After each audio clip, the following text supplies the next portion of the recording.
most unpredictable discipline in mountain biking, Crankworx dual speed and style. Last season saw 3 winners in 3 different races.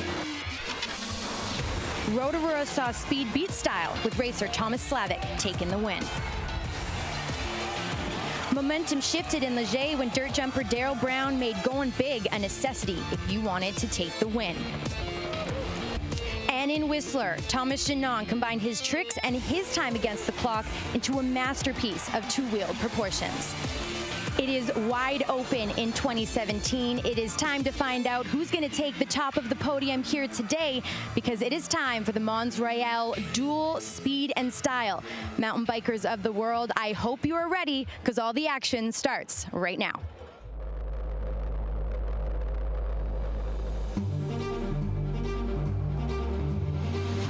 This is what it's all about.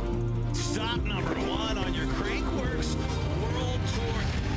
Here we are, the place to be here in Rotorua, New Zealand.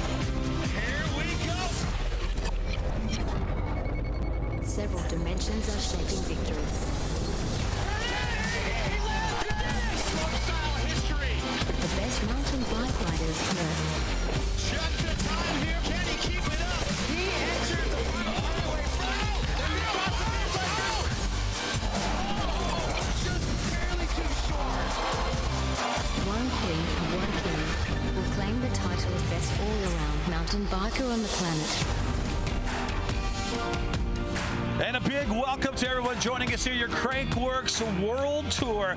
Stop number 1 on the World Tour. Brad J here up in the booth. We got your Mons Royale dual speed and style coming your way. Last night was all about the pump tracks presented by RockShox, but today it's a new day. This time I'm joined by Cam McCall. Cam, what is it about your Mons Royale dual speed and style that you love so much, man? This event takes my 2 favorite things in mountain biking, period. Pinning it as fast as you can and then chucking tricks. And it pins riders from different backgrounds together. You got professional racers, free riders, dirt jumpers, slopestyle riders, all finding common ground. And there's something pretty cool about that. Well, we're excited to bring it to you because this is one of my favorite events. It's been an ongoing, changing development with the rules of this sport. It's got the racers, like you're saying, they're going against the slopestyle athletes. But when it comes down to it, you got to have tricks and you got to have speed, don't you?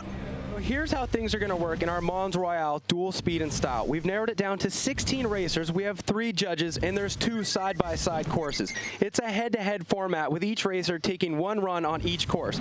In the second run, the riders switch sides. Now, just like dual slalom, we have a clock component. The riders are going for the lowest time, but there's also a trick component. There's 2 trick jumps scattered throughout the course, and you add up the time with the trick score to get the run score. Now, you're looking for the lowest combined 2-run score. The rider with the lowest combined 2-run score is going to move on into the next round. Now, the rider who moved out of the most rounds throughout all the stops last season was none other than Adrian Larone. Okay, I think I can kind of understand that. I'm not the smartest guy in the world, but I do get the format side of things. All right, well, let's talk a little bit about 2016, big year, 3 different winners. That's just crazy. And you talk about the guys we saw in dual speed and style, the guys that were the winners. Well, yeah, Thomas Slavic, Daryl Brown, and Tommy G. Tommy G, he's injured. He's not able to compete, but Daryl Brown and Thomas Slavic, they are here. Now, let's talk about T-Mac for a second, a guy that you probably know pretty good. What about Ty? Yeah, my little brother. I know a couple things about this guy, and one thing that I know for sure is that he won speed and style in Whistler in 2015 using the 360 downside tail whip. When he shows up at a course where that trick works on that specific course, he usually has a good chance. He's already been doing that trick in qualifying, so he's looking pretty good today. Indeed, that is T-Mac right there. Let's talk about this guy. He was the X Factor last year in pump track. Rana Mahuika. This kid, talk about progression. You got to spell progression with his name. Well, isn't it cool to see a kid from Rotorua who's leading the charge in progression out here in dual speed and style? He was doing the double backflip. It's the hardest trick we've seen out here all day, and the local crowd just goes nuts for this kid. Unfortunately, he crashed in qualifying. He won't make it into the next bracket, but good to see him pushing it. Yeah, you know, we saw that out of Tom, and now we saw that out of Connor this year with that double back right there. Well, someone who knows just a little bit about progression, your friend and mine, we got him on the line right now, and let's check in. How you doing, Cameron? Cameron? Doing all right, Cameron. What are you doing? I'm just up here watching you put on a good show, man. And I want to talk to you about strategy. I know you have been a pretty big part of the evolution of this discipline, dual speed and style, so you've had a lot of time to work out your strategy for an event like this. I noticed you were doing front flips in the qualification rounds. Is that something that you're holding on to and you're going to do for every round, or you want to save it for some of the more difficult rounds? I was planning on it originally, but then I was like, you know what, it worked so good the first time, then might as well just keep it rolling, and then I'll just get that much better at front flips. Just keep on winging them. That should be worth a lot, so it's good to see you've got that thing locked down, and hopefully you can use that to advance out of some of those brackets. Looking good so far, buddy. Yeah, thank you. That's the idea. I mean, it's pretty consistent, but then the faster you go, you get going race speed, and then you need to slam on the brakes a little bit harder into it, so then you don't send it to flat and land on the timing beacon down here. But it's the strategy keeps changing as well, because the format keeps changing. So back in the day, it was like you could play your cards to where you just need enough to beat the other guy to get the whole enchilada for each jump. But now it's judged, and then you're kind of in your own judging. So we just roll with the punches, try to figure it out, and you got to take a step back and go sit by yourself for a second and actually think about the strategy, because there's a lot going on. It comes up quick. That's great, man. You've evolved as a sport has evolved, and you've helped the whole process. So thanks a lot. Go out there and advance out of some brackets. Good job, Zink. Thanks, broski. You know, the guys we were looking at right there to watch for. But, you know, you look at where we are and you see the beautiful scenery where we are. But you know what? Some people that are watching us, they're watching us at home, they don't know where we are in the world. So we're going to show them where exactly we are. Take a look at this. See these couple of islands, Cam? You see these, right? We got two islands, North Island, South Island. Where are we, Brad? We're right there. See that lake right there?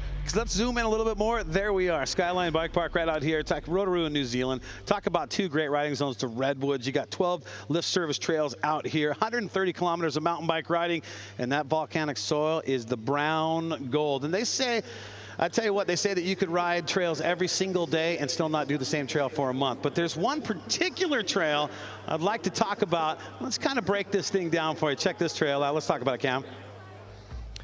Well, Rotorua, absolutely known for its world-class trails, something for whatever type of riding you're into, whether that's all mountain trails or, of course, downhill. Tell us about our downhill racetrack here at Rotorua here, Brad. Well, first of all, I like the way you say Rotorua. That's what it's all about. But you see this DH course, it's on our DH map. But I'll tell you what, the dirt is epic out here, but this one's a little bit more gnarly than expected. And that's what's great about this town is you can have smooth trails with this volcanic soil, but you can also ride the very high elevation steep stuff, and basically good enough to kick off the season of international downhill racing. Well, it's called the Fuzz, aka the Crankworx DH right here in Rotorua.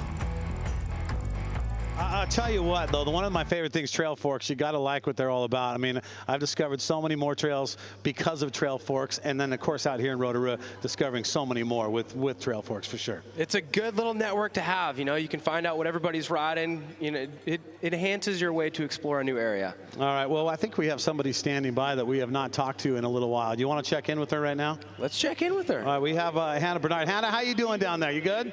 I'm doing great. It's a beautiful day here in Rotorua. I'm trying to follow Cam's suit and say it the right way because I've been saying it the wrong way for a little while. It's okay. You're working on it. Now, you were like jealous of the way we're set up here up in the booth, but you're down there. I think you have the better seat in the house. You're down there with all the action. How things shaping up down there? I am definitely here in the action. I've been able to talk to some of the riders, get some of rider info on the course. And what I want to talk about right now is the difference between last year's course here in this competition and how it compares to this year's course. So let's talk about the elements in relation to speed.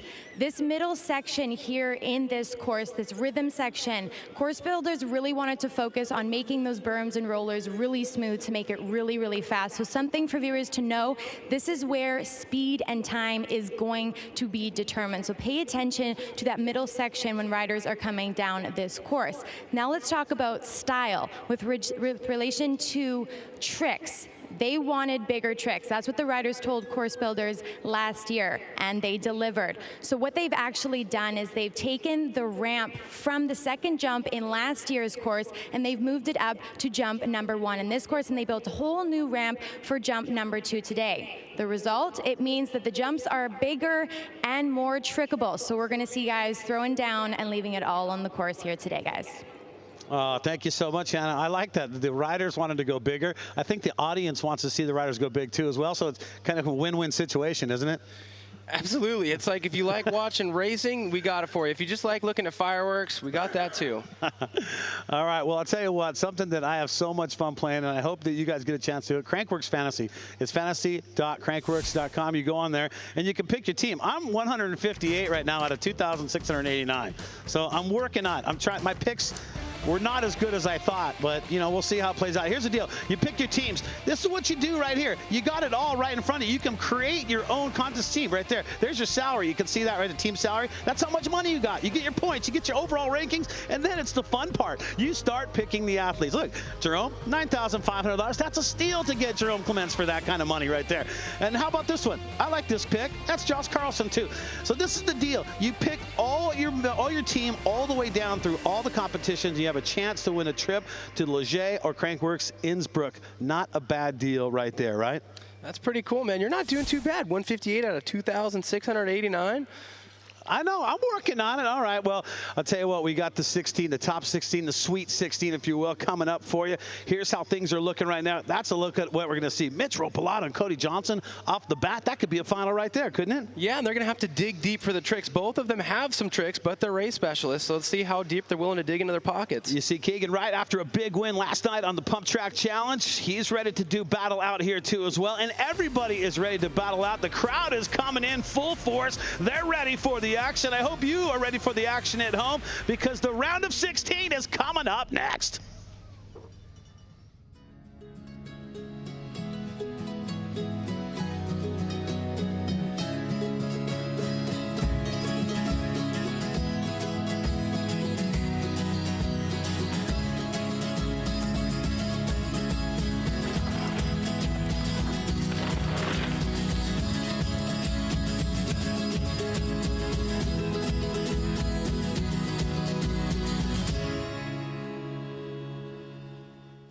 Our people have been showing visitors around this place for generations. Today we can show you things our tipuna would never have dreamed of.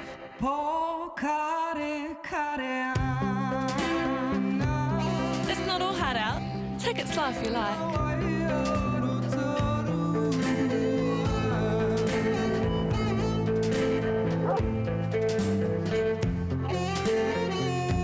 Visit online first to see what you haven't seen in Rotorua.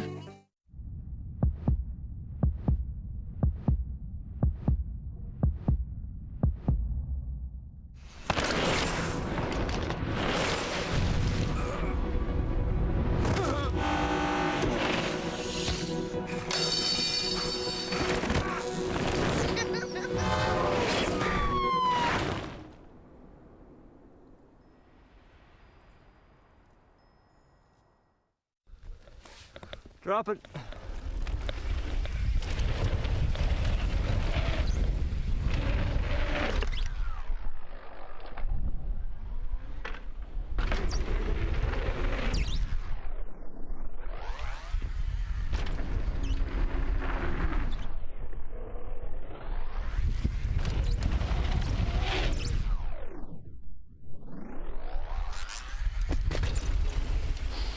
Yeah.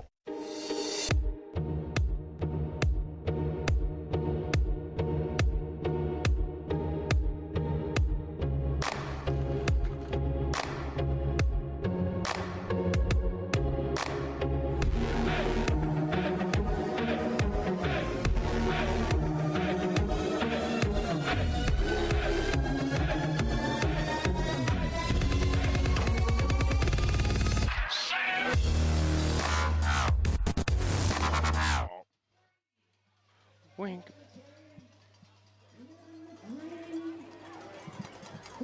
And Crankworx Rotorua, the first stop on the World Tour, brought to you by New Zealand. Every day, a different trail.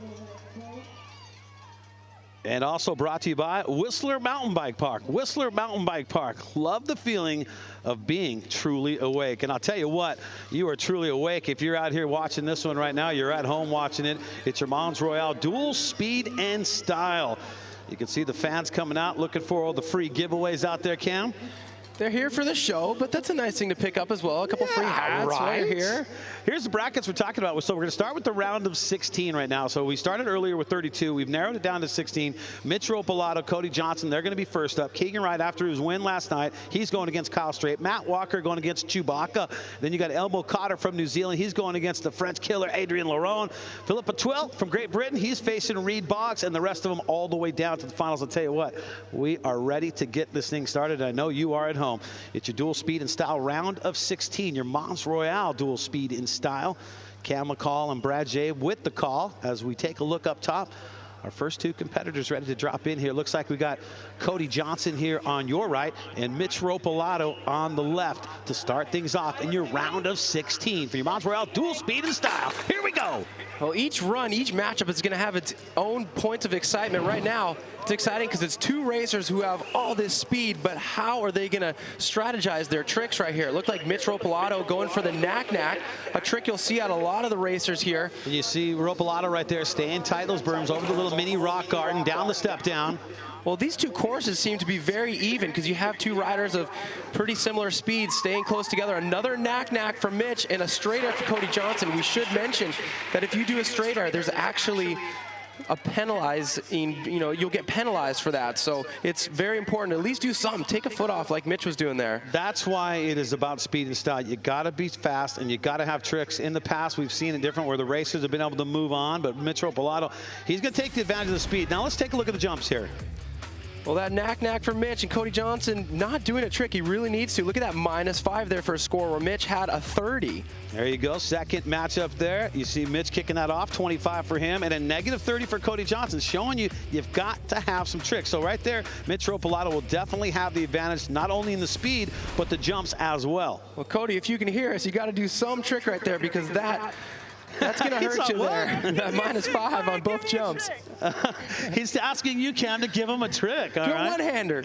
Do a one-hander is what Cam's saying. All right. So now we go back up top for our next matchup here.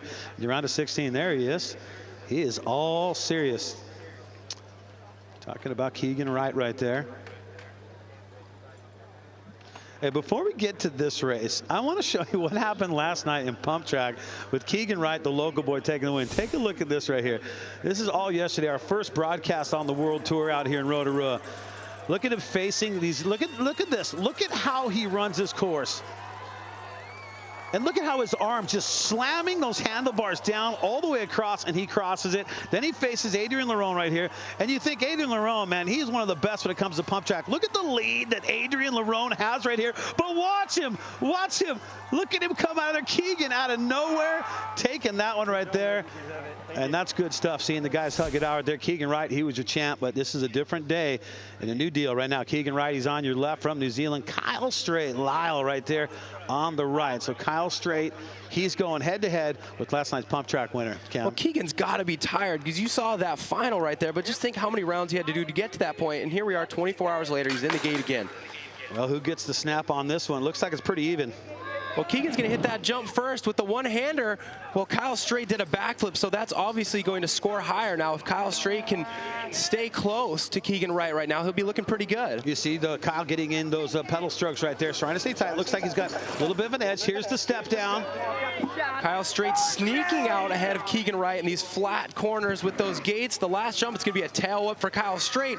You know what? I don't think Keegan did a trick on that one. I don't think so either. So Keegan Wright's going to be the winner of speed, but when we go back and take a look at the jump section of this, Kyle Straight, I think, is going to have the edge. He's going to make up that difference with the speed that Keegan Wright, because like you said, you got to have a trick, don't you? You do, especially now with the new format change where there's actually, you get penalized for not doing a trick. So I'm hoping that all the riders know this, and it's not easy to do a trick, so I can understand if you're a race specialist, it's easier said than done to do some kind of trick. But Kyle is a veteran. Let's take a look at it right here. Keegan Wright had that one-hander, so he's playing defense right there. But a 50 for Kyle. Wow, they gave him a -10 even for the one-hander. But 50 for Kyle Straight on that backflip. -15 for Keegan on that one, and another 50 for Kyle Straight. So he should make up the difference here. He did a one-hander. He deserves a little something for that. But Kyle Straight with that tail up right there, staying close. He's looking pretty good in this round. Oh, yeah. So Kyle Straight is going to be the leader on this one. So Kyle with the advantage by 0.98. So Keegan Wright's going to have to reach into that bag of tricks and actually jump something besides the one-hander. Now, I'll tell you what, Matt Walker, you're king of Crankworx, man. This man is making the pull for it. He wants to do it. This could be the year to do it. Slavic won it last year, but Matt Walker really wants it. But he's got to face the veteran in Mitch Chubby. So you got Chubby there on your right from Canada, and you got Matt Walker from New Zealand on the left. And Matt Walker needs a good showing here. Let's see what he can do. Well, Chubby is always up for the challenge as well. This guy takes a licking and keeps on ticking. He's got tricks for days with that backflip bar spin on that first jump.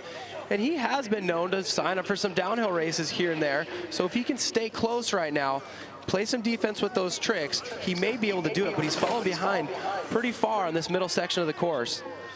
As they make their way down to the bottom, here we go to the final jump section for him. Next up right there to Matt Walker. Oh, but a backflip tail up out of Mitch Chubby, cranking up the dial on the difficulty factor. This one goes to 11. Well, this is how it works. If you know you're far behind, you can see how far behind you are by looking at the rider in front of you. You know if you have to really pull out all the stops and go for the flip whip. That's strategy on a Chewbacca right there. He knows what he needed to do right there. He saw that Matt Walker had the lead, so he needed something big on that last jump. And let's see what the judges think, because they're the ones who have to do the score and attach a score to this thing. Let's take a look at it right here. Jump number 1. So we're seeing a lot of one-handers out of those racers. Tough to compare a one-hander to something like a backflip bar spin. 65 versus a -7. I can do the math on that one. So these judges are actually trying to figure out who has the best one-hander, splitting hairs here. Only a minus, there you go. A 15 for that one-footed X-up, so he's getting rewarded. But a 90 versus Mitch Chubby right there. So Mitch Chubby definitely should have the advantage here. Yeah, he's the leader by 0.36 over Matt Walker.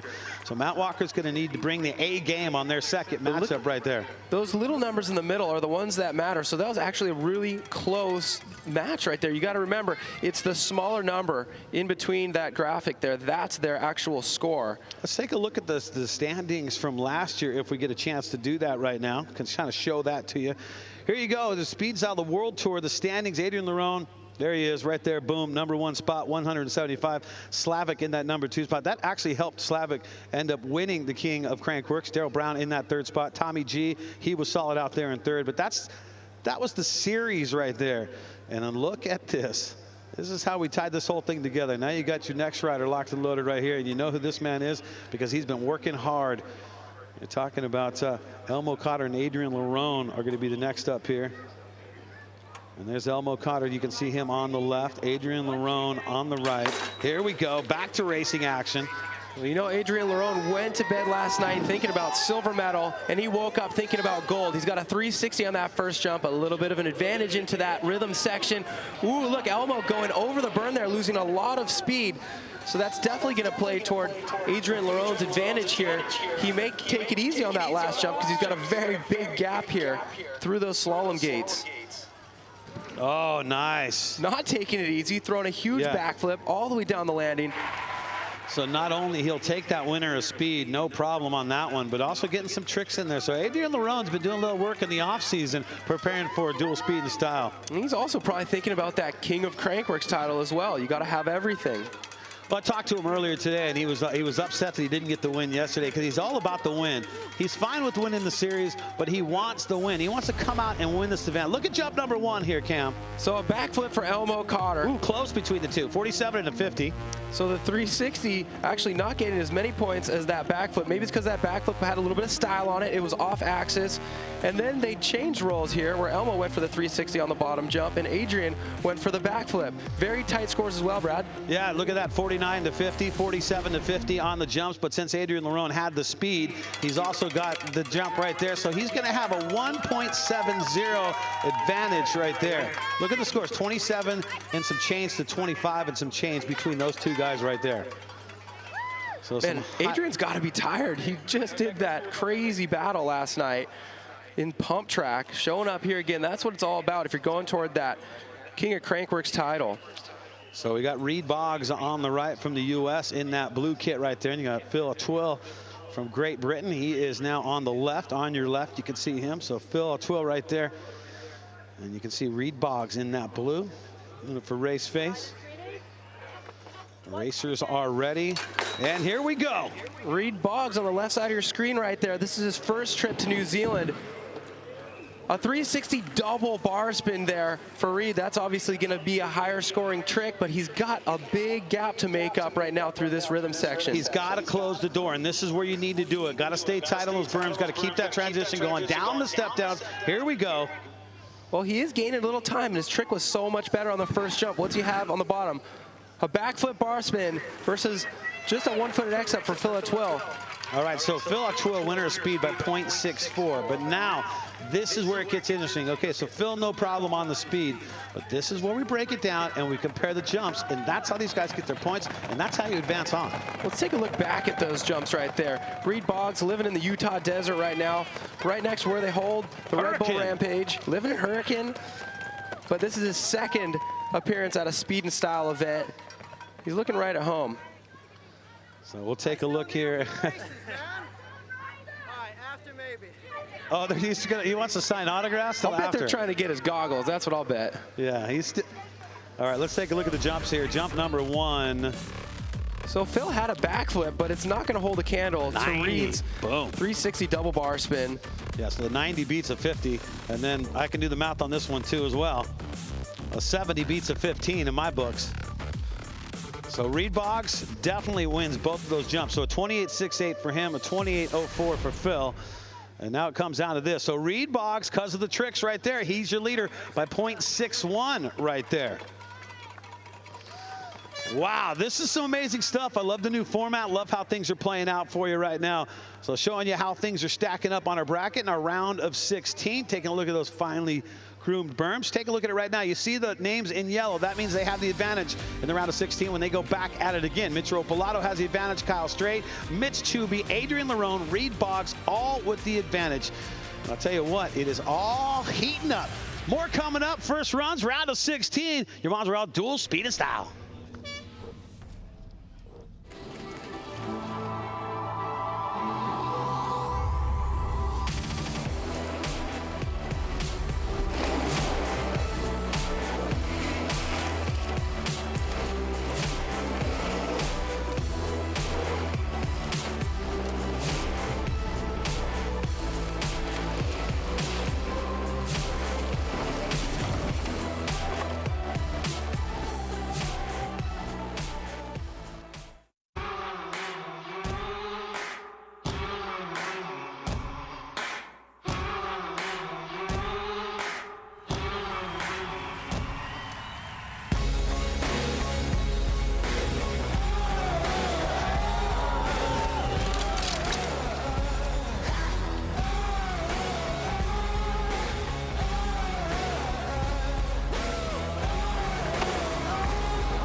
I'm the baddest mother up in here, and I'm about to make it clear. It's going down like I told you. I'm the baddest mother up in here. I'm gonna rock you. I'm gonna rock you. I'm gonna rock you. I'll have you begging for mercy, begging for mercy. Oh, I'm dangerous.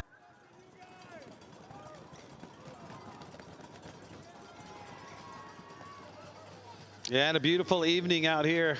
Indeed, brought to you by SRAM here. SRAM holding it down as well. They know what to do because SRAM, the power of bicycles. And Skyline. Ride more at Skyline Rotorua, Mountain Bike Gravity Park. Skyline Rotorua. Let's take a look at the brackets, how things are shaping up right now before we get to our next matchup here. There you can see Barry Noble's getting ready to go, but here's a look at the brackets for you.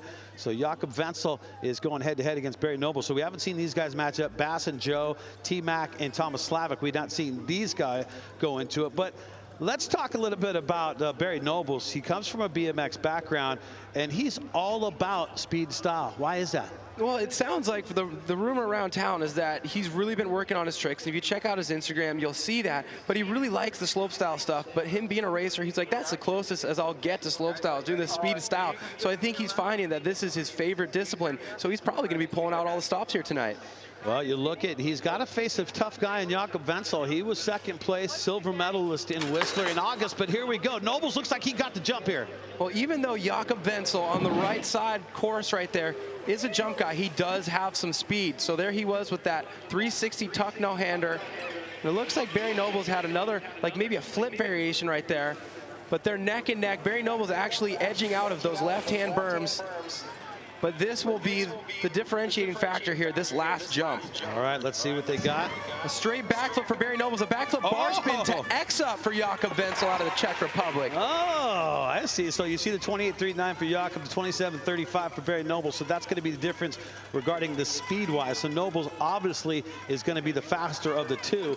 But now you got to think that Jakob put a little bit more in those jump lines right there to possibly catch up. Well, I can't wait to see what trick Barry did off the first jump. I was too sidetracked by the extension of Jakob Wenzel's 360 tuck no-hander, but I got to think that Barry was looking for something more than that straight flip on that last jump. But he did have quite a big advantage, so maybe he was playing the strategic card. Well, that's what we'll take a look at it right there. It looks like he's grimacing a little bit, maybe a little pain there on that landing for Barry Nobles. He went pretty deep. Let's see it. Here we go. Here's the first jump. Wow, it was a very inverted flat spin for Barry Nobles. 60 to 90. Jakob takes the advantage there. So very big reward for taking your hands off in that 360 rotation for Jakob Wenzel. Another back for Barry Nobles of 45 on that one. But look at that. 85 for that backflip bar spin to X up. 3 tricks in one. That's going to be rewarded.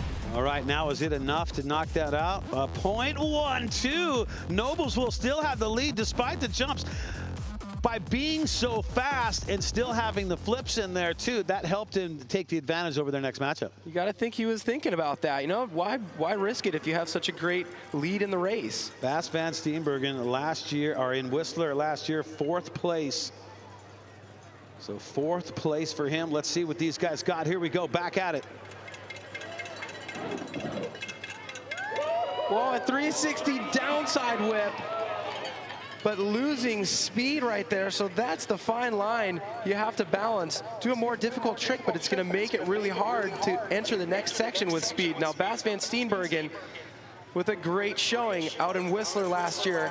And that would have been the last time we saw any of these guys at a dual speed and style event. But Joe Simpson, 360 tabletop, trying to make up for the fact that he's 1.8 behind.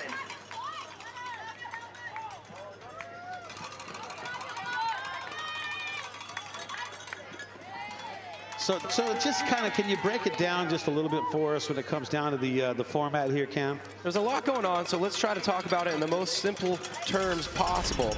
Basically, these guys right now, they're racing, but they're doing tricks. So you saw Joe Simpson do a more difficult trip right there, which is going to get a higher score, and that's going to have some time deducted from his overall race time. Got it. Okay, so then you see Bas getting beat from a 10 to a 60 on Joe on the first jump, and then Bas getting beat on that second jump to 8 to the 62.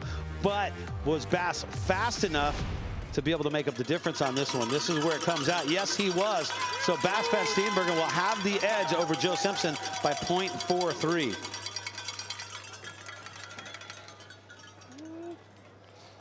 And there is Thomas Slavik, the king of Crankworx for 2016. Boy, how did he do it, man? He had an amazing year. I'll show you how he did it. There you go. First, a dual speed in Rotorua, pump track challenge, 3rd in Leger, dual slalom 1st in Whistler, 4th pump track challenge in Whistler. So that's how he did it right there. Look at how Slavik just doing it. But, you know, Slavik's been a little bit injured. Taking a look right here, king of Crankworx. That's our current standings right now. So Keegan Wright with the win yesterday. That gives him the 150. He's tied up with Win Masters because he did good in the Giant Toa Enduro. But then Slavik all the way down in 9th. But a showing here could jump him up a little bit, don't you think? Well, the fact that he has any points right now is amazing because he actually broke his wrist in pump track practice last night. He has 2 broken bones in his wrist right now. But what a champion getting out here and racing. You know he's thinking about trying to take that title for a 2nd year. So he's just going to try and do it on speed, but he's facing T-Mac. Tyler McCall with a backflip bar spin versus Thomas Slavik's toboggan right there. Thomas Slavik just took his hand off, put it on a seat. We call that a toboggan. But Slavik, despite having the broken wrist, looks to be not slowing down at all. Tyler McCall pedaling, holding up with the better tricks, but definitely a bit of a gap behind Slavik. An X up for Thomas Slavik, a backflip tuck no-hander for Tyler McCall. So winner of speed, no doubt about it, Thomas Slavic right there, and he has that advantage, 1 point through 2 on speed.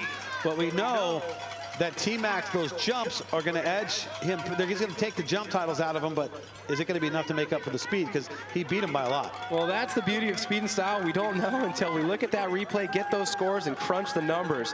You can see Slavic, that left wrist taped. Here's a look at it right here. So that backflip bar spin, and Tyler actually playing that thing low. If it was a slopestyle contest, he would be boosting it high, but he's trying to preserve speed while he's doing that backflip bar spin, and he did that backflip tuck no-hander. So 2 flip variations. What scores did he get for that, Brad? 73 and a 70 for T-Mac, a 5 and a 2 for Slavic right there. So Slavic with the speed. Obviously, T-Mac took the jumps, and he'll take the lead by 0.38. T-Mac right there, your bro, has got the advantage.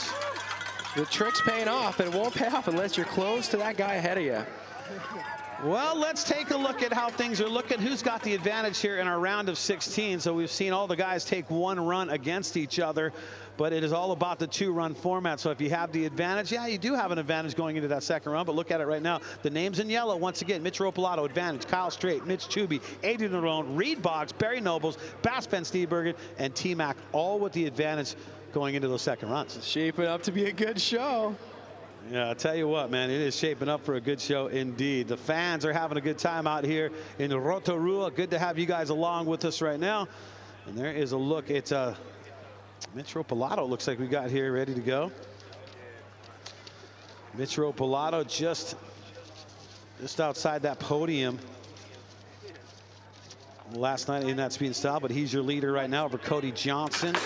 Here we go, Mitch Ropalato in that green and black. So Mitch is another guy that's going to be tired from pump track last night. Cody Johnson, no trick on the first jump. Mitch staying consistent with that knack-knack. Now this run is all about the racing, but Cody Johnson has been getting docked for not tricking. So all Mitch has to do is ride fast right now and do just any kind of trick, because he has quite a large advantage coming out of that first round. That was the best knack-knack I've seen all day, though. Oh, Cody Johnson taking a handoff. Hey, Cody. He listened. Cody was listening to you right there. So, okay. Nice work, Cody Johnson. Outside the comfort zone for sure. If he moves on, do you get a portion of his winnings? I'll take a cut. Okay, you get a cut out of that? 10%. We'll take a look at the jumps right there, but Cody doing a little something extra right there against Mitch Ropalato. Did you see him landing that manual on that one-hander? Yeah, that counts as 2 tricks. He's saying it counts as 2 tricks. That's a message to the judges right there. He's like, that wasn't a one-hander. It was a one-hander to manual. All right. Take a look back at the first jump. Mitch is getting better and better at those knack-knacks every round. Look at that, yeah. That was like a Jeremy McGrath-looking knack-knack right there. Good comparison. With Brendan Fairclough, something like that. Yeah. And then here's that. Oh, it was a toboggan for Cody Johnson. To manual. Toboggan to manual. So that's even better. Oh, but he got a -20. Poor Cody. Yeah. Gosh, you don't give the guy something for that? I think you get something for that. I guess you got to hold the manual all the way through the finish line for it to count. So congratulations, Mitch Ropalato. He is going to be moving on. That's going to do it right there for Cody Johnson. He is done for the day. Thank you so much, Cody Johnson. I just want to keep him around. He's a good time, man. He is a whole lot of fun for sure. So Mitch Ropalato, busy night last night and a busy day today. There's our second 2 guys getting ready to go here. Our second round here in the round of 16. There's Kyle Straight right there. Good look at him, game face on. Now, he won it way back in Whistler 2014, so it's been a long time since he's won a dual speed and style. Keegan Wright, look at that. He's confident. 0.98 is what he's got to make up. And you're facing the legend of Kyle Straight. That's a tough one. Here we go. Well, we've got the original in Kyle Straight versus the new guard with Keegan Wright, who will triumph. Looks like a backflip from Kyle Straight and some sort of one-handed variation out of Keegan Wright. But Kyle Straight, he has a very deep background in racing, used to follow the World Cup circuit. Well, look at him right there, through the rock garden, down the step, down, keeping it solid. Here we go, approaching the final jump between these 2 guys. A Superman, good extension out of Kyle Straight. Neck and neck through that, only a 0.18 between those 2 riders. So winner's speed going to Keegan Wright, but I got to think that when it's 0.18 is the difference. You got to think the jumps, Kyle Straight has probably made that up, and we might see the last of Keegan Wright here today for your Mons Royale dual speed and style. But it's up to the judges. What are they going to award for those? But when it's that close, I got to think that it's going to go to Lyle here. There we go. That backflip out of Kyle straight being rewarded with a 45, and that one-handed whip from Keegan getting a 20. So the judges definitely paying attention to how you do the one-hander, what kind of style it has. So 45 and a 48 for Kyle, a 0 and a 2 for Keegan Wright. So that is obvious that that's going to mean that Kyle Straight will be moving on, and last night's pump track winner has been dispatched. Keegan Wright, the local boy, is done for the evening, and Kyle Straight will be moving on. He'll face Mitch Ropolato. That'll be one heck of a bracket right there. But Kyle's looking focused, man. This is reminiscent of when he won in Whistler in 2014. Could this be the year for him to come back? How about this legend right here, Chewbacca? This guy's been doing it for a long time, and he continues to just be so solid. Such a great competitor. Mitch Chubby against Matt Walker. Matt Walker on your right, Chubby on your left. Here we go. Walker with the jump. Matt Walker practices his gate starts, so a good jump there, but the X-up is not going to beat that backflip bar spin. That'll be a really high-scoring trick, and Mitch swinging out of that right-hand berm.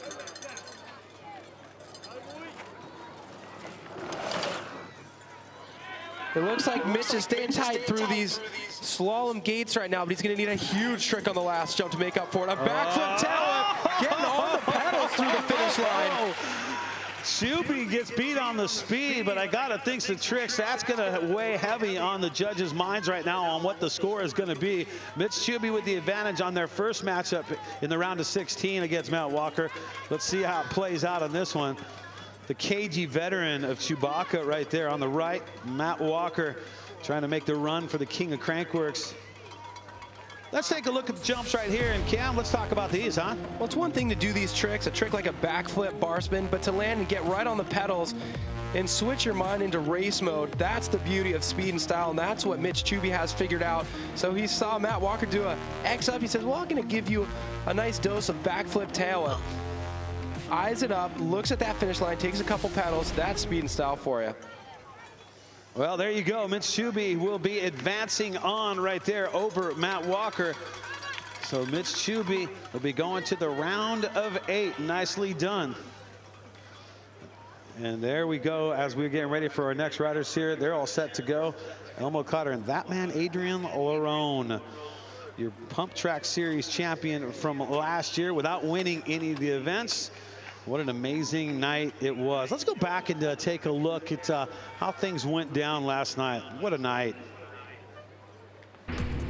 Last night, Pump Track Challenge presented by RockShox definitely did not disappoint. What an amazing night it was. Crowd was on hand, filling the place. You hear the chanting, there was waves going on, but it came down to the finals. In the finals, Caroline Buchanan and Jill Kittner facing off in run number 1. Jill Kittner, the series champ from last year. Could she do it again? Now, Caroline Buchanan, she's got to be nervous going up against a series champ, but it's not the first time they've been pitted against each other in the finals. And look at the confidence in Caroline Buchanan right there, crossing the finish line first. All smiles. You see the smile on her face. She's beat her before. Could she do it again? Jill Kittner, supposedly that was the faster side of the course, tried to make up the time. Could Jill do it here on the second one? Well, Caroline just had to hold on. She had the advantage coming in through here. But look at this, Caroline Buchanan holding strong. Now, is this changing of the guard or the start of a new rivalry? I don't know, but I mean, you look at Jill Kittner, series champion last year, queen of Crankworx. Well, Buchanan says she's making the charge for the queen this year, and that's a good way to start things off right there. Well, the guys, it was time for them to take to it, and Adrian Lerone, that guy won the series but didn't win any races. Now he was facing against a young gun right here out of New Zealand, Keegan Wright. Well, listen to the crowd here getting behind their Kiwi boy, Keegan Wright. And this kid, we should just start calling him low-key Keegan. He seems so chill, but he's going against Adrian Lerone, so at a young age, so composed. And look at that right there. And you can tell Adrian not happy with that. We'll run 2. We stacked him up again. And you got to think that Adrian Lerone's going to come out swinging. He doesn't want to lose this. Well, Adrian Lerone is not the guy you want to back into a corner, but just in true Keegan Wright fashion, he maintains composure and finishes first again. It's almost like Adrian Lerone gave it away, but Keegan Wright just charged him. Lerone had the lead at the end, but Keegan Wright came out swinging, and he dispatched of the series champ just like that. Keegan Wright, the champ. Yeah, you know what? It doesn't get any better than that. Tight racing all the way down to it, but when the dust settled, Keegan Wright was a champ at Adrian Laurent. He wants payback, and is it right now? He's the leader. Adrian Laurent over Elmo Cotter, 1.70. Cotter's just having trouble standing up right there. That's technical, man. Getting in that gate, doing that track stand, and if your background is more dirt jumping, you don't hang out next to race gates. Not in gates, what? So Adrian Laurent getting to the first jump first with that flat spin 360. Elmo Cotter with that backflip. Very tight right now. Elmo gapping triple style into that rhythm section, but going too far inside on that right-hand berm. That's going to be it for this run for Elmo Cotter. Adrian Laurent is off, and there's no catching him. Yeah, there's nothing you can do at this point right now. There's not a max differential on that, so Adrian Laurent will land that, no problem. Obviously, the winner of speed. You see the clock ticking on that one. He's going to kind of dump things out. Cotter on that. He'll come across the line. They'll compare the jumps, but I think it's just going to be too much to make up, and Adrian Laurent's going to move on. Well, we got to love that. A 360 for the crowd, even if you know you had a fall and you're too far behind to still try to make something out of the run. You got all those screaming fans right there, so why not dump out a nice 360? Well, let's kind of see. Maybe we can find out what went wrong there with Cotter. I'm not kind of sure where we saw him get off course. Well, that series of 4 rollers right before this right-hand there it is. berm, he jumped all the way across, tripled it, and so he landed with a little bit of sketchiness and got inside on that berm. But here they are with the tricks. Adrian Laurent with that flat spin cork 360. Now the judges definitely take note on what axis you're on your flip or your spin, and they're scoring out of 100, so the prettiest looking rotation is going to get scored higher. Well, look at that, pretty close, 48 to 52 and a 50 to a 50, so they're even on that the second and final jump. But because of the speed, you got to think that if Elmo Cotter could have just kept that close and not had that problem, he could have definitely challenged Laurent on that one. He definitely had the tricks, but it's definitely easier said than done than to stay right tight to Adrian Laurent on a dual slalom course. So Adrian Laurent continuing his excellence, ended up in second place last night, but a good showing out here, cracking on the podium. That means he could have a good shot at the king of Crankworx. Let's take a look at how it's looking right now. Our first 2 matchups in the round of 8 is already set. Royale and Straight, Chubby and Adrian Laurent. That's going to be awesome right there. It's not going to be awesome. And then you got the rest of the guys who have yet to see what's going to happen here on their second and final matchup. And these 2 right here are ready to go. We're talking about Reed Boggs. He's there on the left. He's got the leader over Phil Atwill. And Phil, 0.61. He's got to make up. Here we go. Well, Phil Atwill with a definite jump out of the gate, hitting that first jump first with that backflip. But as we saw in the first round, Reed Boggs doing that 360 double bar spin. We call it a double truck driver. And we saw him be kindly rewarded for that maneuver in the first round. And if he stays tight, he should be looking pretty good. Because based on the judging in the first round, that's how they were scoring. Well, Phil's got a pretty good lead here. They're going into second and final jump.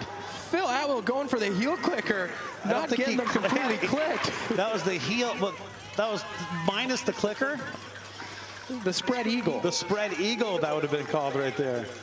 Looked like a backflip bar spin for Reed Boggs. The same 2 tricks he's been using earlier. Actually, I think they call that trick in freestyle motocross the Paris Hilton. That's actually a true story. So Phil Atwill versus Reed Boggs. Let's take a look at here. Here's the jumps right there. So good to see Phil stepping outside his comfort zone and doing the backflip, but pretty tough when you got the guy next to you. That's the Paris Hilton right there. Oh, that was a very well executed version of it then. Yeah, you don't get better than that, that's for sure. It's not an under-clicked heel clicker. Yeah. Then that backflip bar spin. Judges don't even know how to score that thing. Yeah, like 11? So Reed Boggs, he's going to be moving on. That's going to do it. Phil Atwill is done for the day, and Reed Boggs will move on.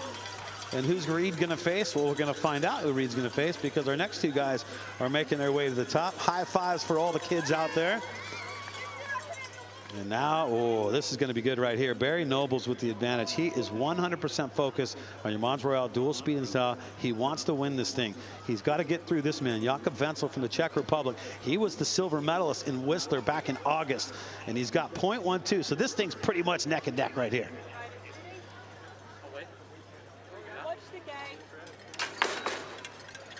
Before Whistler, I don't think we would have thought of Jakob Wenzel as being a top contender for speed and style, but with stuff like that 360 tuck no-hander, wow, Barry Noble's recovering very nicely from that slight bobble. You know Barry's got the speed, so he needs to really extend that lead because Jakob's got some big tricks in his bag. And let's see what he's going to throw down here on the second and final jump. Here they go. Barry Noble's going to hit it first. Oh, Barry Nobles with a backflip tuck no hander, but Jakob Wenzel, it looked like a backflip double bar spin. Ooh, this is going to be tough right here. It's apples and oranges comparing nowadays.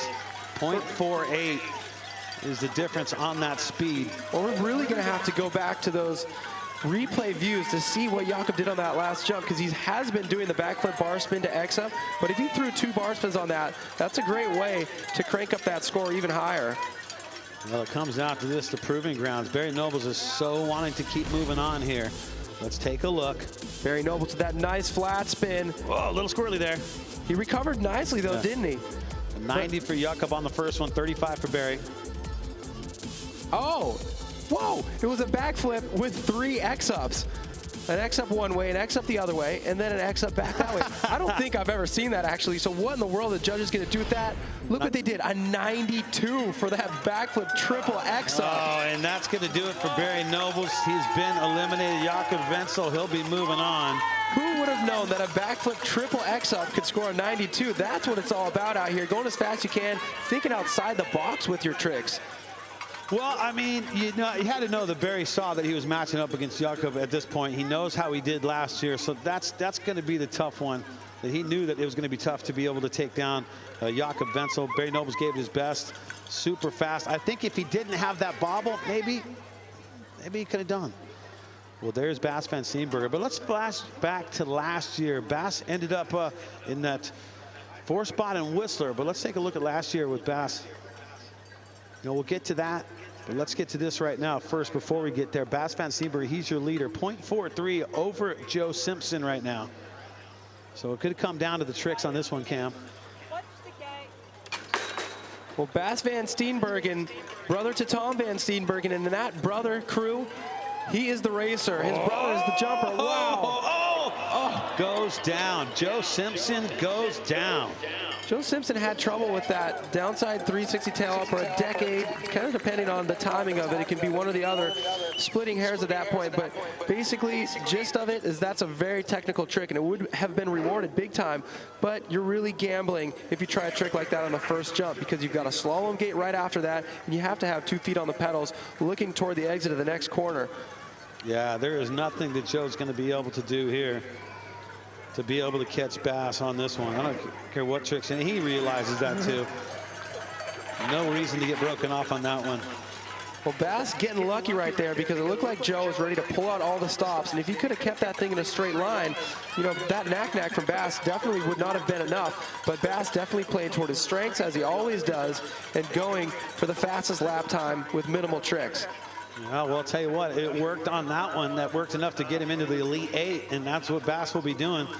So Steenbergen will move into that Elite 8, and he will face the... Let's see if we can see what happened there with Joe Simpson, if we could take a look at it here for a second. Almost more of a decade on that, and you know what, if you're doing it more decade style than 360 down whip style, it's really hard not to over rotate, and I think that's what happened to Joe Simpson. Another look right here. He wanted to land about, you know, a quarter of a second earlier, but he was still rotating, still had too much air time, and that was it for Joe Simpson. Yeah, bummer for Joe on that one. But look at that flexibility. Well, he's tall. He got a 9 for it at least. Yeah, he's tall, so he's going to have an extension right there. You can put your foot that much higher than your head, you deserve at least 9 points. So Bass is moving on. Steenbergen's going on to the Elite 8 on that one, and that's going to do it. Joe Simpson is done, but I'll tell you what, you can check Crankworx on a lot of different things, and one of them would be Facebook. I'll tell you what, Crankworx, large and in charge on Facebook as well. Just go facebook.com/Crankworx. There you go. You can take a look at everything on there. You get videos on there, you get chatter going on there. It's just a lot of fun. You can check everything out. Facebook, so much social media going on, Cam. Yeah, so many different disciplines out here at every Crankworx event. It's nice to have coverage of them all in one place. The Crankworx Facebook page.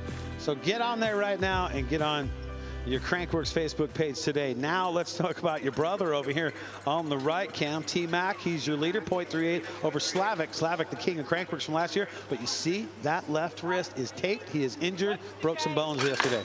Very impressive just to see him out here, but at speed as well is absolutely ridiculous considering he has 2 broken bones. A backflip bar spin, nice low carrying speed for Tyler McCall.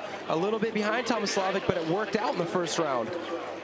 Yeah, you know Slavic, he knows he just needs to take advantage of his speed situation over your brother. Down the step down, here we go. We're gonna go to the final jump here. I mean, Slavic, one of the fastest guys out here, going for that X up, but Tyler McCall, no!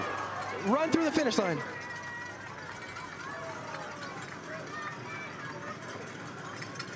Wow, darn it. He had that backflip, tuck no-hander so locked in that first round. But when you're upside down with your hands off, if things start getting sideways, you don't have the control to straighten it out. Yeah, unfortunate turn of events. You can hear him say, ow, right there. Ty taking a tough one on there, a digger on that last one. You listen in, he says he feels fine. And Slavic with that hurt wrist with the broken bones in there. Let's see if we can take a look at the jump lines right here and see what could have been here. Well, just a toboggan for Thomas Slavic. Tyler McCall with that backflip bar spin once again, looking so consistent, so it's so surprising to see him down here with this backflip tuck no-hander getting sideways. Hey, he still gets 10 on that one. Taking another look at it. Let's see if we can kind of really see here. This is a good angle for it. Oh, it just gets a little sideways, doesn't he, Cam? Yeah, you know what? There could be a little bit of wind down there. It's hard to tell why somebody goes sideways when they're upside down, but, you know, he's trying to look at those flags and see if maybe there's a cross breeze. I feel a little breeze up here. So Thomas Slavic will be advancing on right there, and that's going to do it for T-Mac. All right, let's check in. We got Hannah Bernard standing by right now. Hannah, what's going on down there?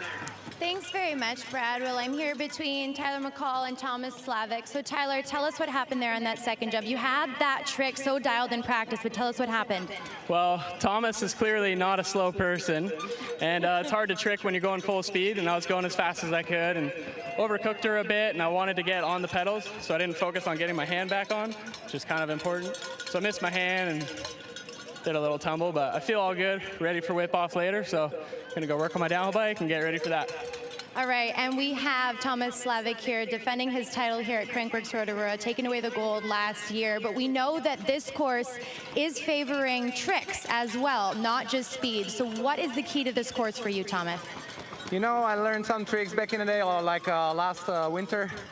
I wanted to show up here, but I had a hard crash yesterday, so couldn't do it. So I went back to the clip pedals, to the speed style, what I'm used to, and I'm just giving it all I got. It's my wrist is not so good, so it is what it is, but I'm trying to deal with it. All right, well, best of luck in the next round, guys. Oh, you see that right there, clipping on in because he knows he has the speed, maybe not have the tricks, but let's take a look at how things are shaping up.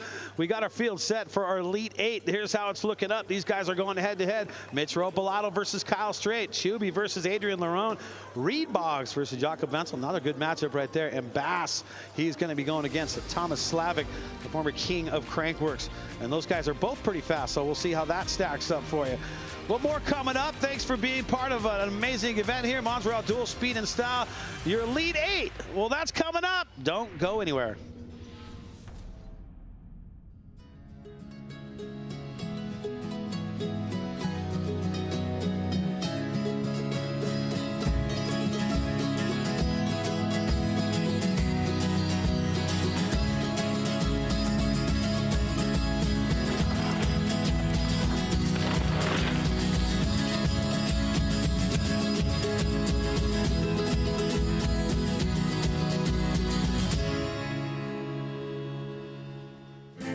People have been showing visitors around this place for generations.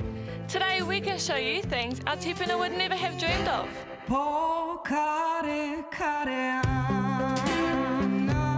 It's not all hard out. Take it slow if you like.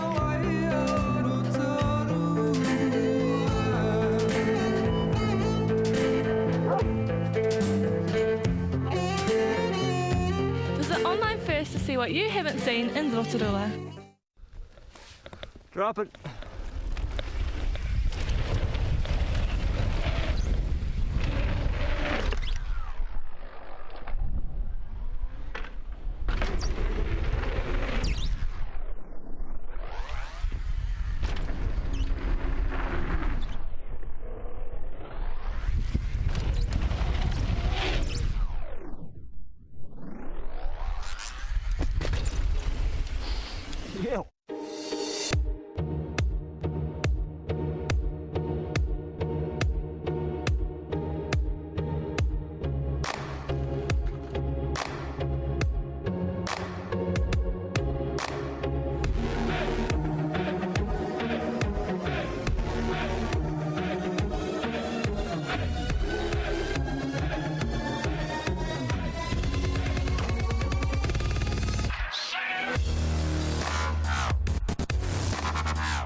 Your Mons Royale dual speed and style live here from Rotorua, New Zealand here. Taking a look at the brackets so far, how things are shaping up here in your Mons Royale dual speed and style.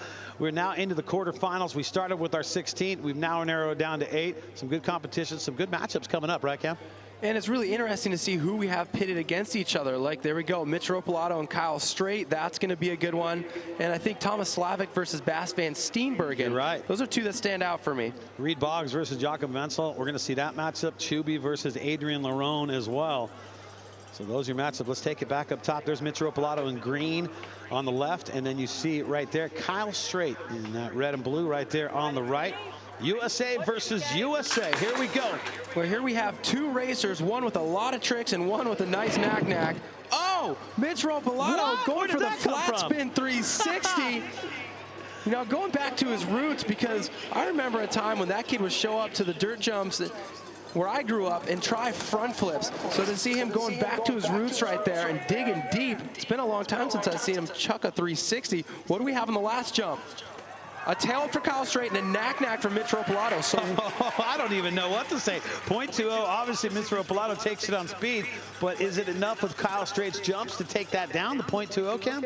It's going to be tight. Let's go back up there. Look at those angles of that first jump, because I was so dumbfounded by that flat spin. Because look at that. That's a 27.5 trail bike right there. I think he still has his dropper post on. No, it looks like he's got a straight post. But that's not a slope style bike. That's not a bike that you take to the dirt jumps, but he's flat spin 360 at like a champ. Ropilato. All right, so what does he get in here? He gets a 60 to Kyle Straight's 50. I don't know if Kyle was expecting that. He went for the straight flip, but looking alongside of him, Mitch doing that perfect 360. Staying clean and smooth with that knack-knack on the last jump for Mitch, but that tail whip is a Kyle Straight original. You know when he needs to, he has a double whip. Let's see if he pulls that out for next round. 15 to 18, who's going to have the advantage? It's going to go to Kyle Straight, and he gets him on that last jump. I'm pretty sure that Mitch Ropilato surprised the crap out of Kyle Straight on that first jump right there. Well, I think, Mitch, if you can spin both of those jumps, you're going to be looking pretty good in this second round when you guys swap sides. Well, these guys are so close in speed-wise, you got to think so. Oh, here's Adrian Larone, man. He is still pissed off from last night. Adrian Larone on the right, Mitch Chuby on the left. Adrian Larone wants to take care of this one quick. Here we go. Look at those different gate strategies. Adrian Larone starting as far back as possible, whereas Mitch was right up against the gate stop.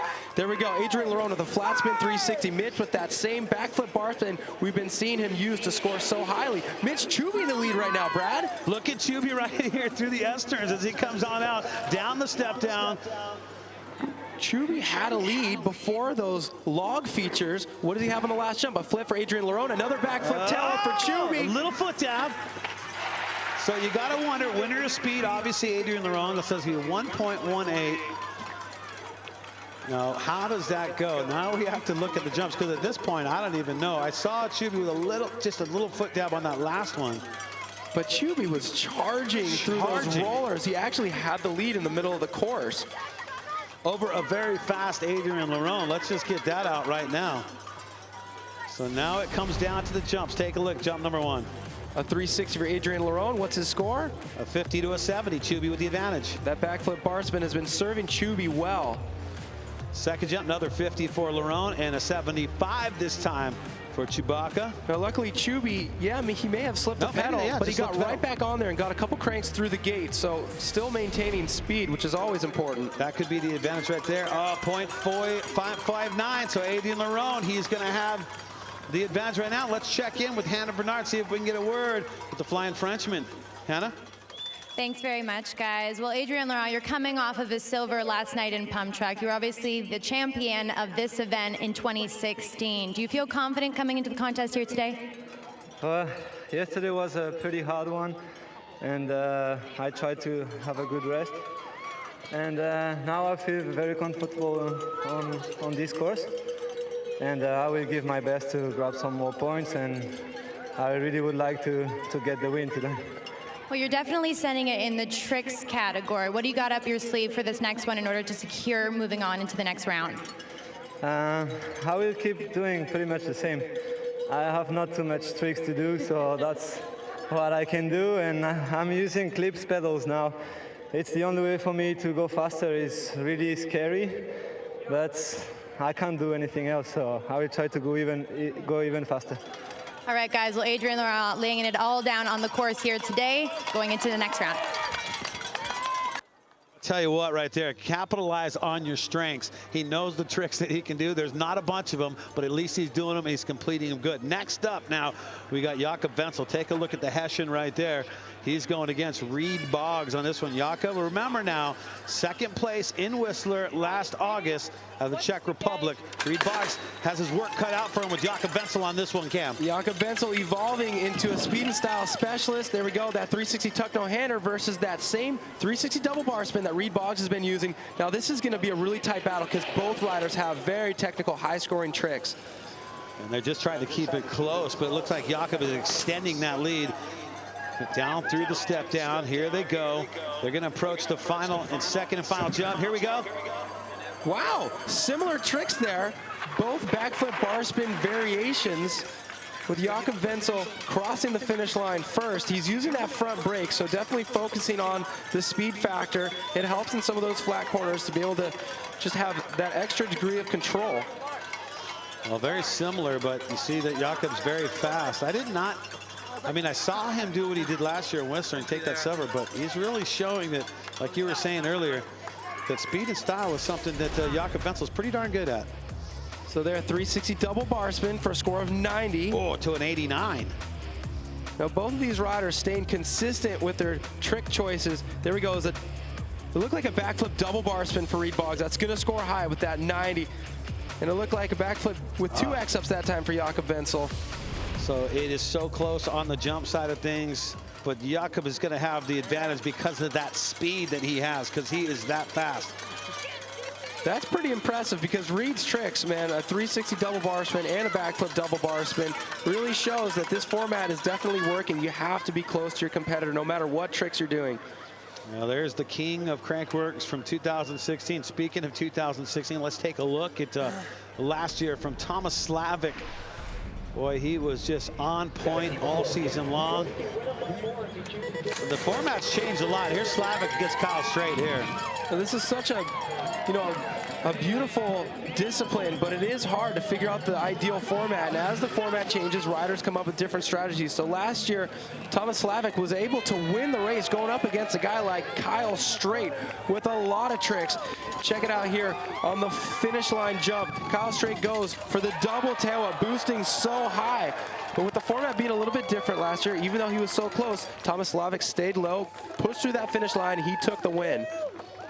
See, and that just shows you the difference in the formats from last year to this year. It's ever evolving because it's somewhat of a new competition that they've been working on, just trying to find the right mix between the speed and the style. Thomas Slavic now on the right, Czech Republic. Bas van Steenbergen, here we go, he's on the left. Well, it's tough for Thomas Slavic because the year where tricks mean a little more, he has 2 broken bones in his hand, but it's nice to be bracketed up against another rider who's more of a racer. So the tricks are not going to be as much of a factor in this run. These guys are going to just look each other square in the eyes and start a race. Yeah, it's all about the race here, but Slavic right now is holding on to that lead. Are we going to see something out of Bas here at the end? An X up for Slavic, a knack for Bas van Steenbergen. So low I don't think that's going to be enough. But if both riders are doing similar scores, it kind of evens out a little bit and becomes a race. Yeah, but I think because of the speed on that one right now, I got to think that Slavic will have the advantage. But I mean, it's up to the judges' hands on this one. But Slavic definitely was faster on the speed side of things over Bas. But now it comes down to the jumps and the judges here. Let's look at jump number 1. Here we go. See if there's any deductions there for Bas van Steenbergen. 5 and a 2. No, he did a little bit of a 1-footer, so he got a 2 for that. Thomas with just a 5. Another 2 and a 10 for Bas on that one. All right, so you get a little bit more extension on that knack, and it will be rewarded. Not by a lot. These are low scores, but these are racers. No, and the lead is going to go to Thomas Slavic right there. 0.95, the difference that Bas will have to make up. These guys can ride bikes that fast, but they can't make connection on their knuckle bumps. You did see that. All right, well, let's take a look at how things are going here on the Elite 8, the round of 8. We've seen all the first runs out of the books, and let's look at the names in yellow. There we go. Kyle Straight, he's your leader over Mitch. You got Adrian Laurent over Chubby, Jakob Wenzel over Reed Boggs, and Slavic over Bas van Steenbergen right now. And we'll stack him, and we'll rack him, and we'll put him back up there again and see if they can overcome the deficits or not. We'll see what happens. Thanks for being part of this one. It's your Mons Royale dual speed and style. Second runs round of 8 coming up.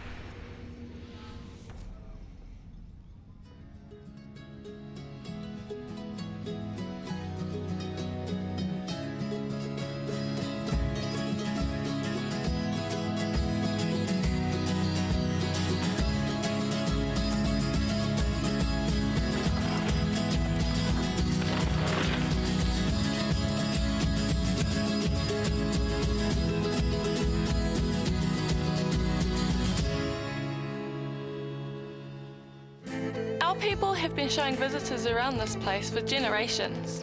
Today we can show you things our tupuna would never have dreamed of.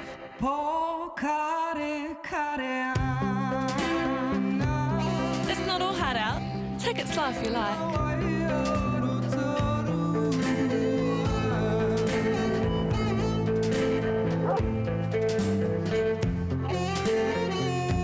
Visit online first to see what you haven't seen in Rotorua.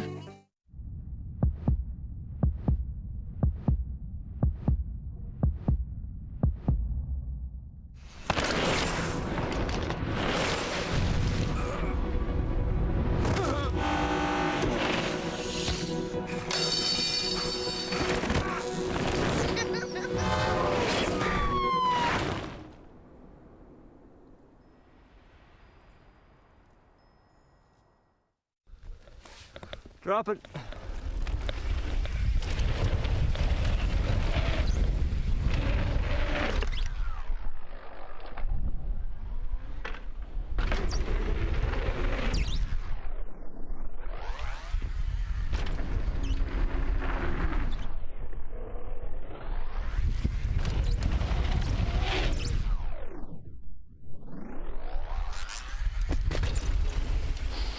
Yeah.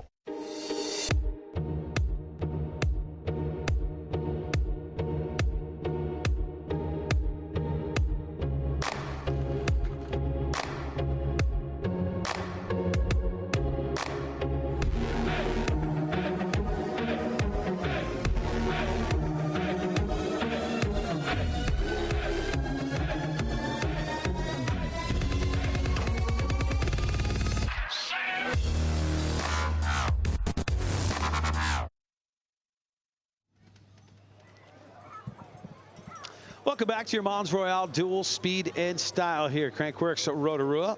Our first stop on our Crankworx World Tour. Well, this is also our second broadcast. Cam McCall and Brad J with you. But slope style tomorrow, it looks like we got this thing going. 3:30 our time out here in New Zealand. Pacific time, that's going to be 7:30 p.m. Slope style, Magaza, in memory of Magaza. That's going to be awesome, man. Well, I'm excited. We get it a day early. The course is looking nice. It's supposed to be great weather tomorrow for that. We look forward to that. The sun has dried things up. Here's a look at the brackets right now. Once again, remember the names in yellow, they have the advantage here in your Elite 8 going into the semifinals. So the guys in yellow that you see right there, if they can continue with their domination over their competitors, they will move on to the semifinals, Cam McCall. Well, the most exciting thing I saw in that last round was from this bracket right here. You got that right, where son. Mitch Ropolato comes out of nowhere, spinning that big old trail bike on that first jump.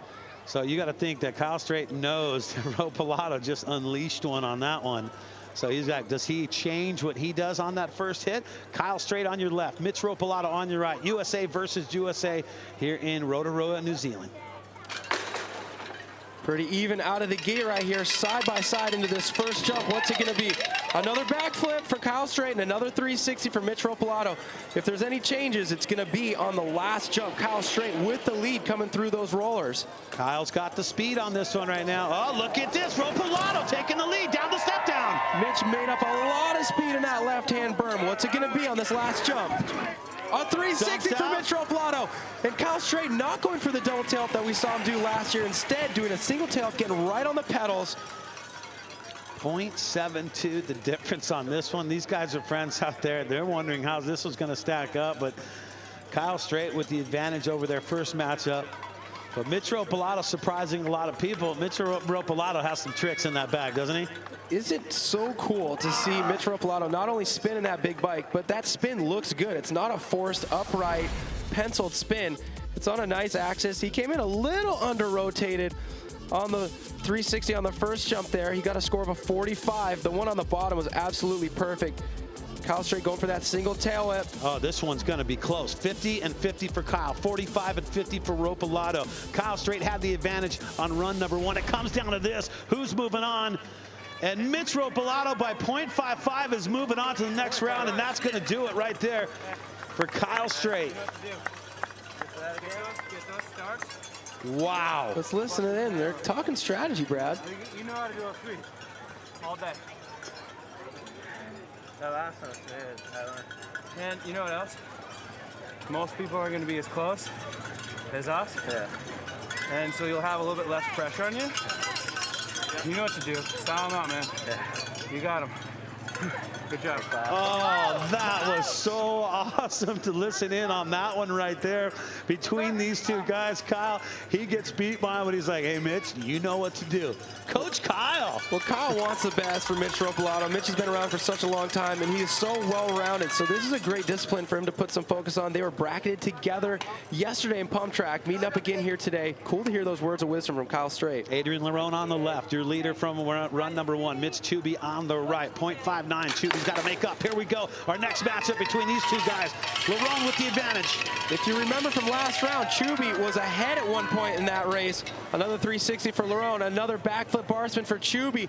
This is the section where Chubby was shining in the first round. He's holding tight, no lead this time. Not too far back. He's got that 0.58 to make up, so this trick on the bottom for Mitch Chubby is gonna have to be real big and real precise. Backflip. Backflip tail begin, straight to pedals. As you said, straight to pedals. Winner of speed, Adrian Lerone. That's obvious on that one. The judges have been rewarding the cleanliness of those big tricks. So it's probably going to score higher than the one he did last run where he slipped the pedals a little bit. And you see Chubby unwinding those bars right there. Even though he has a gyro detangler. Yeah, he's still going to go ahead and do it. Let's take a look here. Adrian Lerone. There's the 48 to Chubby's 70. Well, that 360 looks nice, so it's going to be interesting to see if he drags that one down there to the last jump, maybe, if he needs to. Chubby with a 90 and Adrian Lerone with a 50 here on jump number 2. Boom, Chubby solid, dropping a bomb on that one.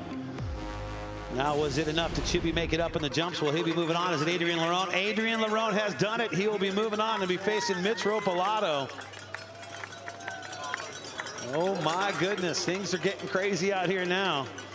Hey, good work out of Mitch Chubby, man. He's been riding good all day, but Adrian Lerone just a little too much right there and kept that speed to make up the difference.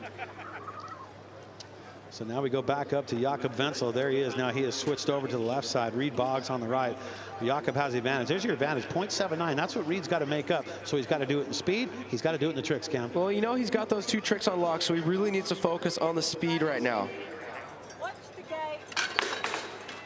Both with a good jump. Let's see if Reed sticks to his plan now. Same tricks, 360 double bar for Reed, a 360 tuck no-hander for Jakob Wenzel. Jakob with a slight lead coming out of that right-hand berm. Reed just trying to get on it right now to keep close to him. Reed needs to find some speed right here because he's got his tricks on lock. He just needs to be tighter. No pedal strokes out of Reed on that one. So he's keeping it solid. And there we go. Speed's going to go to Jakob Wenzel by 0.40. Seems like Reed might have been able to put some pedal strokes in there to try and close that gap a little bit. Well, as we heard Tyler McCall talking about, it's really hard when you're in a really tight race battle to do your tricks because you're coming into the ramp faster than you normally would if you were just jumping. So to do those 360 double bar spins, those flip double bar spins, we're going to have to go back to that replay. I don't know if he got his variation on that last jump. Well, let's just take a look. Let's not stop yapping about it and look at it. Here we go. Business as usual on the first jump for both riders. 89 to 90. So no surprises there, but the last jump, it looked like Reed got a backflip bar spin. It looks like Jakob did that backflip X up to X up again. So missing one of the bar spins that he had in previous rounds and crossing the finish line behind. You see the 53.87. The 52.96, so that means the lower score, Jakob Wenzel, remember that 51.57, the lower you do, it's like golf, right?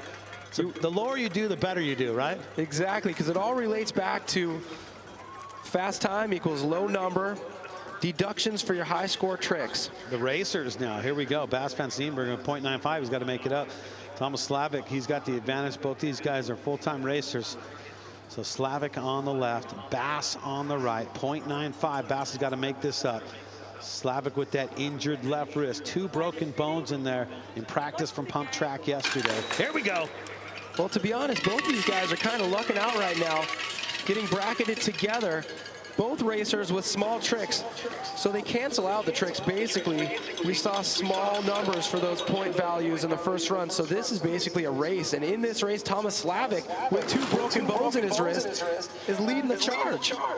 And there's a couple pedal strokes in there by Bass trying to close that gap. Final jump.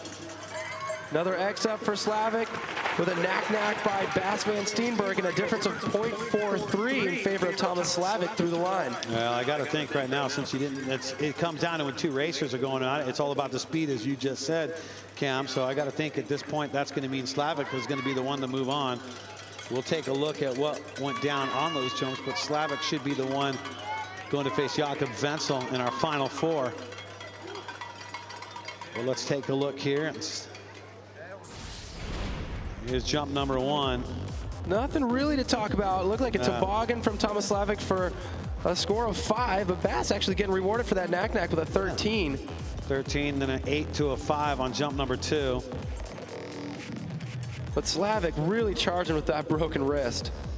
You know what, I don't know how he is doing it right now, but let's see the lower score. Yep, that's the 52.29 to the 53.52. So Thomas Slavic will be going on. So Thomas Slavic has moved on to the final 4. You know, I really don't think Thomas Slavic thought at the beginning of this day that he would find himself in the round of 4. No way. There's no way, dude, especially with 2 broken bones in that left wrist. You didn't even think you're probably going out of into the 16. Here's a look at it. Mitch Ropalato, Adrian Lerone, they'll do it in the semifinals. Jakob Wenzel, Thomas Slavic, 2 Czech Republic dudes going head-to-head there. That's pretty good stuff, right? That's really cool. You know, they're going to be speaking their own language in that start gate. Yes, they will. Well, it's a beautiful night here. Mons Royale dual speed style.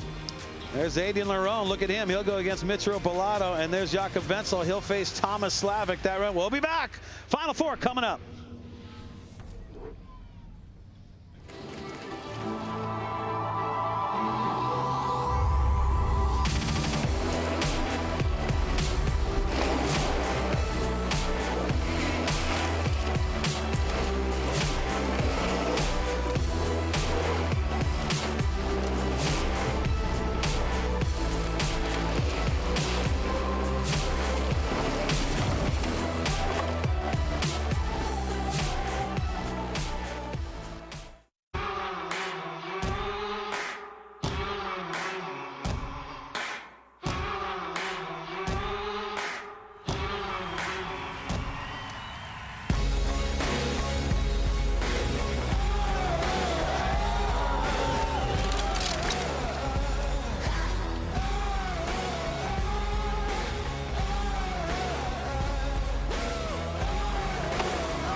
I'm the baddest mother up in here, and I'm about to make it clear. It's going down like I told you. I'm the baddest mother up in here. I'm gonna rock you. I'm gonna rock you. I'm gonna rock you. I'll have you begging for mercy, begging for mercy. Oh, I'm dangerous.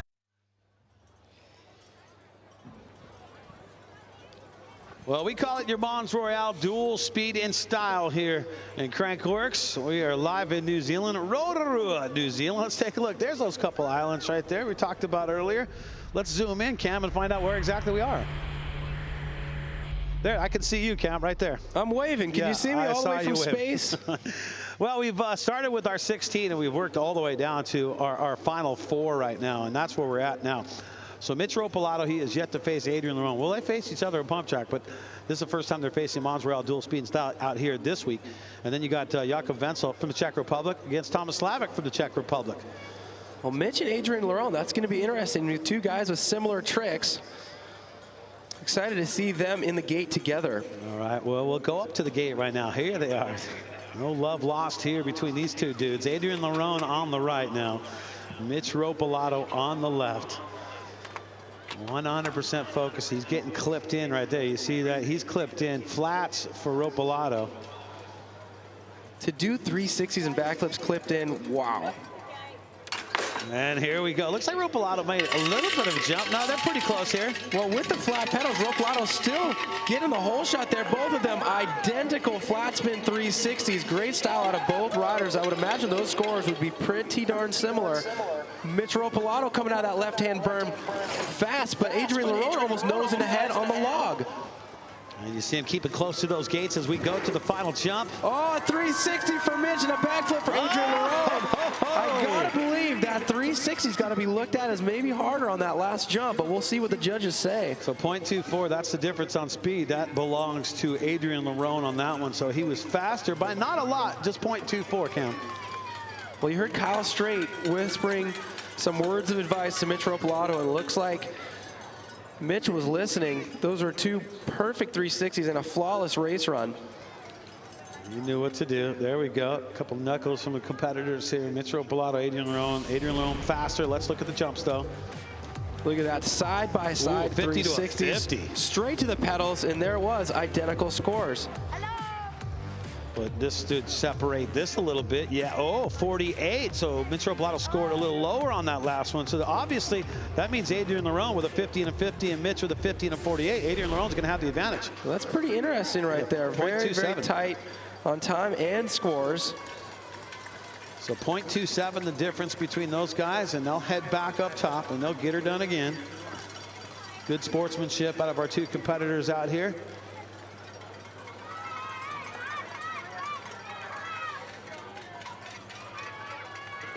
And we'll get set for the two Czech Republic riders to be coming in, Jakob Wenzel and Thomas Slavik. Thomas Slavik, of course, the king of Crankworx 2016.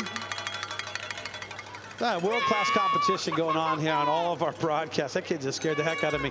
But I tell you about, there's also about the world-class competition yet, Rotorua Crankworx, and I'll tell you why. Taking a look at, when you talk about things, you talk about how good these trails are out here, and such amazing trails out here. Every single one of them just has something to offer, don't they? And we keep talking about the variety of trails as well. Just like Crankworx has a variety of different events for whatever really tickles your fancy. We've got everything from all mountain, fun enduro trails to some of the gnarliest downhill tracks you could possibly ask for. Well, you can see the start on this one, the one we're talking about, the BYO trail right here. This is one of the signature trails out here at Skyline. You can check it out on Trailforks yourself, and if you get a chance to come on out here, take a run down BYO. You definitely don't need to bring your own dirt because they got the brown gold out here, right? That's what they call it, the brown gold. It's this volcanic soil, and you know, I can't think of any better dirt on the planet than right here in Rotorua. No, exactly. I love the way you're really getting into that Rotorua sound too. The locals were hassling me, I'll be honest. So I'm trying to do my best. How would anyone harass Cam McCall? I don't know about that one. Rotorua. Well, a couple Czech Republic riders will be going face to face here. Slavik and Jakob Wenzel. Here's a look at Slavik. I mean, you still look at that left wrist. See how that thing is taped. You said it. You see it's swollen too. Looks like sausages for those fingers right there. Here's how the night has gone so far. So definitely, you know, holding up his end of the bargain when it comes to the speed, but a little bit of lady luck right here against Tyler McCall. When Tyler came into that jump too hot, missed his hand, was not able to hold onto the bike right there. So Slavik advanced on and met up with Bas van Steenbergen next. Two racers going head to head on this one. It's all about the speed, not the tricks between these two dudes. So a little bit of luck getting pitted against a racer as well. So, you know, you play your cards right, but you also have to realize that this is the most unpredictable discipline at Crankworx for a reason. You never know who you're going to get bracketed against. No, you don't, and that's for sure. But you got to think that if T-Mac was able to land that and not go take that header on that he would have been moving on against him. But right now, it's a different story. This is how it's playing out. Jakob Wenzel versus Thomas Slavik.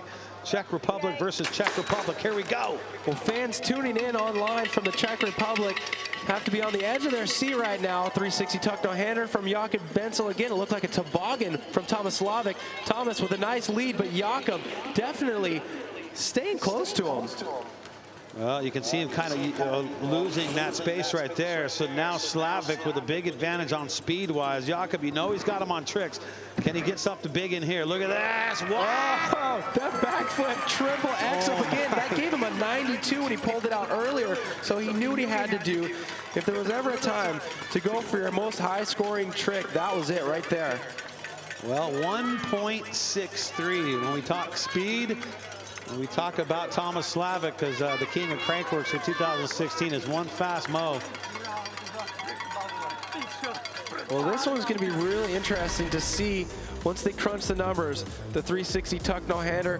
90. It's been scoring high for Jakob all night. 92.05 on that one. So an X up for Thomas Slavic, but here it is. The backflip with 3 X ups. It scored a 93 this time, Brad. A 90 and a 93 for Jakob, a 5 and a 2 for Slavic. Slavic, obviously the faster of the two, but now it comes back to the comparisons. And Jakob Wenzel with the tricks is going to take the lead on that one, 0.69. That is what speed and style is all about. All right, let's check in with Hannah Bernard, see if we can get a word with Jakob Wenzel down there. Hannah? Thank you very much, Brad. Well, Jakob Wenzel, you've been able to be so fast and trick these jumps. What's your secret today? I don't know. I'm just trying hard. I'm just trying to do my best. Actually, I was a little bit lucky as well. We had a big crash with Kamzing, a first run. It could be anyone's game. How do you overcome a big crash like that mentally to go on in the competition? You're just full of adrenaline, I guess, so you just forget about it. You want to ride. All right, well, you have the advantage over the guy that won this last year, Thomas Slavic, so best of luck to you.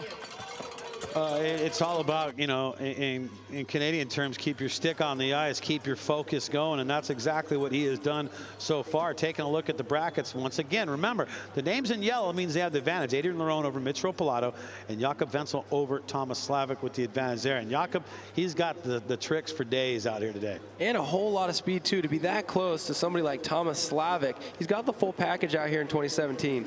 I don't know what's going on with what they're eating down there in the Czech Republic, but something to make those dudes fast, because both of them are very fast. So your Mons Royale dual speed and style, your semifinal round going on for you. We started with 16, we whittled it down to 8. Now we're in the final 4, and we go to our second and final races matching up. There's a look at Mitch Ropalato right there. Mitch Ropalato, he has got some work to do because Adrian Lerone has the advantage over him. Look at that. He's actually clipped in as well. We were talking about flat pedals earlier, but he's doing those 360s clipped in too. So 2 riders here. Looks like Mitch Ropalato was the winner pump track in Whistler just last year in August. So he's clipped in, and you see that. This is the only time, the only event where you'll see riders attaching themselves to the pedals and doing flips and 360s. Can't stress enough how difficult that is. Look at the different strategies in the gate here for these two guys. And here we go, Adrian Lerone. Adrian Lerone getting a little bit of a snap, but there's those mirror image 360s. Oh, little slide out right there for Ropalato. That could cost him some speed here. Well, Mitch definitely not letting that get in his head. Get right back into the pedal, clipped in into this last jump. What's it going to be?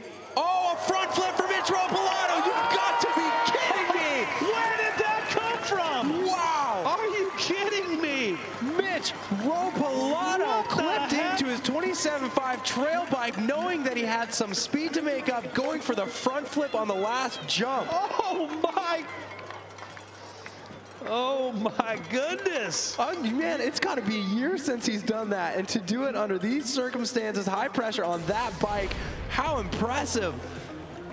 Look how close he crawled back up to so close next to Adrian Lerone. It's like wobbly. It was like a wobbly front flip, but somehow he landed completely perfect. Put that down to the rubber. All right, now we got to score this thing right now. Adrian Lerone still with the advantage from their first matchup. Here's jump number 1. This was like the most aesthetically pleasing dual speed and style run I've ever seen. What are they going to score? A 90. Yeah, you got to give him something big on that one. Take another look. How does he land this? You know, they do that on motorcycles, but I don't think I've ever seen one that looks that good on a bike. A corked front flip three to land. No, corked front flip. How do you even get that in there?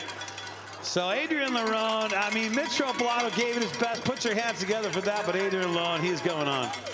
Okay, I'll tell you what, though. Mitch Ropolato is the people's champ out here because nobody saw that coming. I remember seeing him try those when he was a little kid at the dirt jumps, but I haven't seen him do that for, man, I got to say, close to a decade. Corked front flip. I've not seen that ever at a Mitch. So let's take a look at it right there. So Adrian Lerone, he's earned a spot in the gold medal round. And that means Mitch Ropolato looks like he has earned a spot in the bronze medal round too as well. So both of those guys still battling for medals, but Adrian's going for the gold one. And it looks like Mitch Ropolato will be going for that bronze. Unbelievable. I'm still reeling from that. My jaw is on the ground up here. Well, I'm excited we get to see him back. Yeah, let's send it down to Hannah Bernard with more. Hannah, what's going on down there?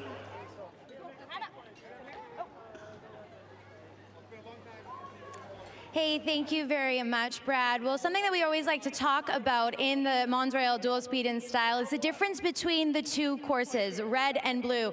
And I've had a chance to talk to a few of the riders coming down. Bas van Steedbergen earlier, he was saying that blue is riding a little bit slower. In that roller section, they're not as forgiving for the speed, but both sides of the course have a critical corner after that roller section. So they're both pretty even, but blue is riding a little bit slower, so something to look for in this competition as we whittle down these guys and go into the championship round. Oh, thank you so much, Hannah, right there. I tell you what, man, you look at what Adrian Lerone has done. He won series in pump track and in speed and style, but now he's in the final here. He was in the final last night. Let's take a look at last night and show you what Adrian Lerone has done to get to where he's at. Ended up with that silver medal last night, and taking a look at him right here against Keegan Wright. Well, we saw this earlier when we were talking about how Keegan Wright, his ability to just sneak back up to Adrian Lerone on that final round. He was behind in the middle. And you know what? I'll bet Adrian Lerone thought about that all night. Did whatever he could to put himself into a final again tonight. Well, taking a look at this, we just witnessed this one out of Mitch Ropolato and Adrian Lerone. And right here at the end. That front flip right there, Brad, that has to be one of the most exciting things I've ever seen in dual speed and style at Crankworx, period, in the history of all the events we've had. Like, nobody saw that coming.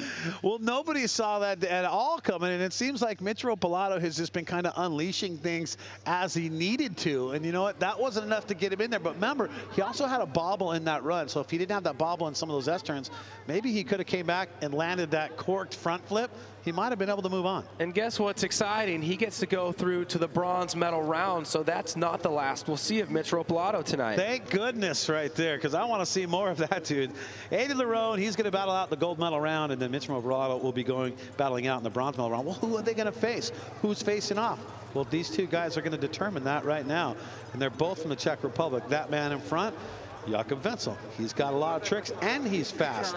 The guy behind him, also from the Czech Republic, there he is in red. That's Thomas Slavik, and Thomas Slavik is fast. You could break 20 bones in his body and he'd still be fast. It just shows how fast he really is, because he won out here in dual speed and style last year without doing any of the humongous tricks, and he's found himself in this position right here again. Another opportunity to enter into those finals. But one thing, the plot thickens here, Cam, because Jakob Wenzel has the advantage here after the first matchup. But as we've seen in dual speed and style, anything can happen. You saw Mitch Ropolato slide out. It could happen to anybody. But Jakob Wenzel is looking very, very consistent tonight. I got to think so. I agree with you 100%. Let's listen in here. Cam, what did they say? You speak Czech, don't you? I think that was Czech for, I hope you slip a pedal and I hope I win. I think that's exactly what they were saying. 0.69, that's the advantage. That's what he's got to make up. Jakob Wenzel, he's got the lead here. You know he's got the tricks. Can he be fast enough? Here's Jakob going at it right now. Well, Thomas Slavik tripling out of those moguls out of the start gate. Jakob Wenzel stayed consistent with that 360 tuck no hander. It's been scoring well all night, but Thomas Slavik is feeling no pain right now despite 2 broken bones in his wrist. He has the lead. Oh, he is a fast man. Here we go, down the step down. Look at all the pedal strokes he's trying to get in. You just see right there, An X up, And a backflip X up for Jakob Wenzel. Won't score as high as that backflip triple X up. But 1.54, that's the difference on the speed side of things right there. Now, it comes down to the tricks. We talk about speed and style. It comes down to the style on this one. And the differential, too. I mean, we got to think this is the second round. They switch courses. And Jakob, once again, has the advantage. He had the advantage going into that second and final matchup between these guys. Who's going to battle for the bronze? Who's going to battle for the gold? Let's take a look here at the jump sections. Business as usual. The same tricks we've been seeing out of these guys all night. They've been working, so if it is not broke, don't fix it. An X up there for Slavic and that backflip X up. Jakob Wenzel knowing he had the advantage, so taking out 2 of those X ups from that trick that's been scoring so high for him, knowing that he had the advantage. A 3 and a 4 versus an 85 and a 70. Jakob Wenzel with the advantage of run number 1. The jump, there we go. Jakob Wenzel is going to battle out for the gold, and Thomas Slavic is going to battle out for the bronze. No repeat win on this one. Oh. Well, let's take a look at how it's going to look here for the battle of the gold and the battle for the bronze. Taking a look right there. There you go. Adrian Lerone, he's going to go head-to-head against Jakob Wenzel. Once again, Adrian Lerone in a gold medal round again, just like last night, again today. Mitch Ropalato and Thomas Slavic going to be going at it too as well. Battle for the bronze. Well, Jakob Wenzel turned himself into a dual speed and style specialist. He secured himself at least a second place, and that's what he did in Whistler last year, so being very consistent. Well, I'll tell you what, things are looking good out here, and we're just moving on to the gold medal round, the bronze medal round coming up. Don't go anywhere. Your Mons Royale dual speed in style.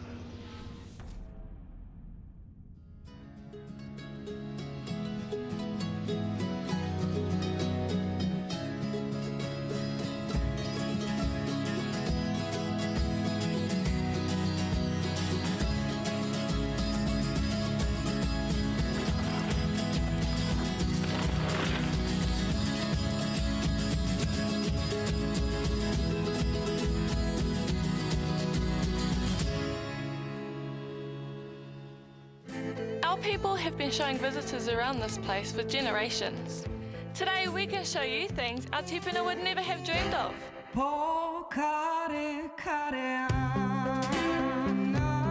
It's not all hard out. Take it slow if you like.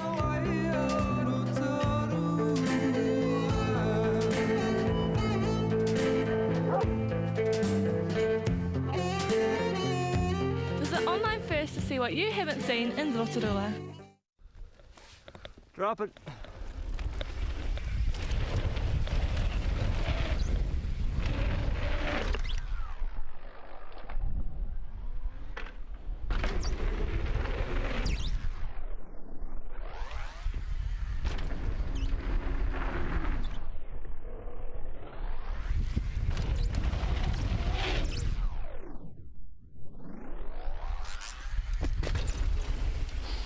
Yeah.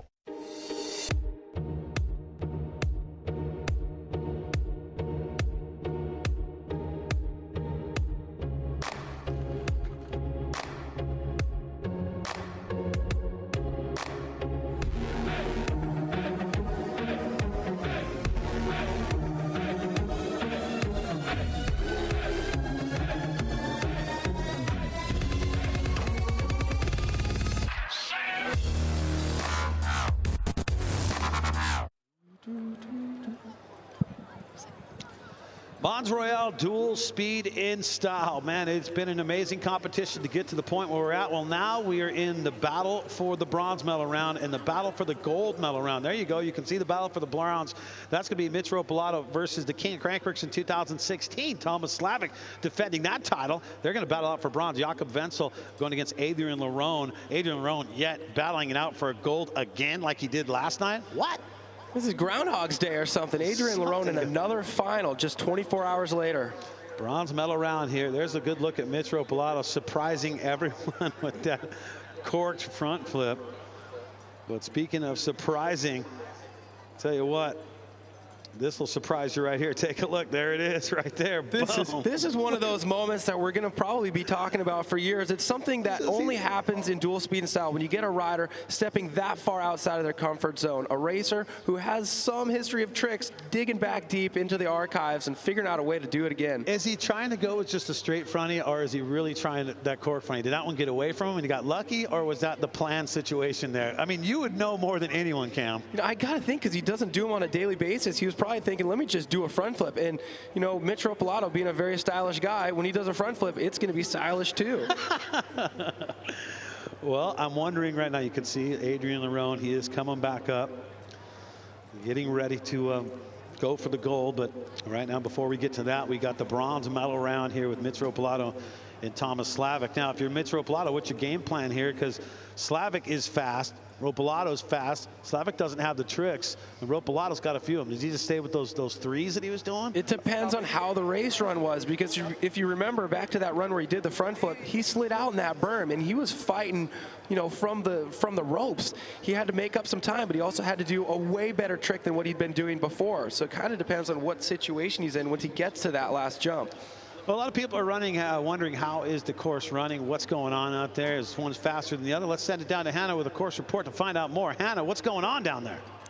Well, it's a ton of fun. Rotorua is putting on a good crowd show down here. Everyone's having a ton of fun. But yes, an update on the course. I've had a chance to talk to a few of the riders, and they're saying that as we've had so many riders come down this course, those ruts are really getting worked in on those berms. So line choice is really clear. It's making it move a little bit faster. Obviously, it's getting a bit looser because we had a lot of rain earlier in the week here in Rotorua, but now it's starting to dry out. And the longer that we get that dry weather, it's going to get a little loose out there, so that could play in to these two bronze medal and gold medal rounds that we're going to see coming down right now.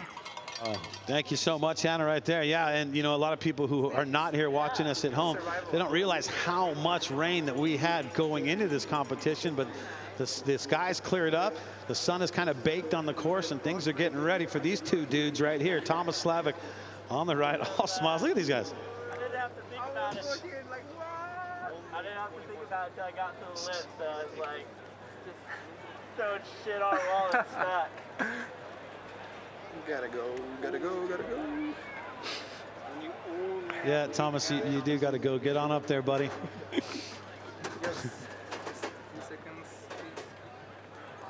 This is getting set. We're just listening in here. Said before, just watch the gate without anything. We come with it. Yeah. Ride is ready. And Ride is ready, yeah. Yeah, okay. Thank you. So he's just getting a clarification on the start right there.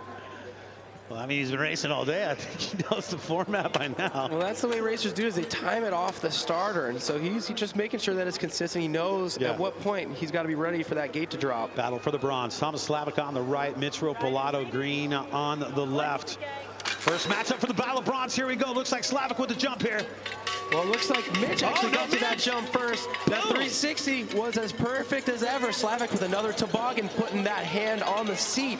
But look at Mitch Rotorua out ahead right now through the rollers. Now Slavic's going to take the advantage here on speed. Here we go. Showing that down the step down.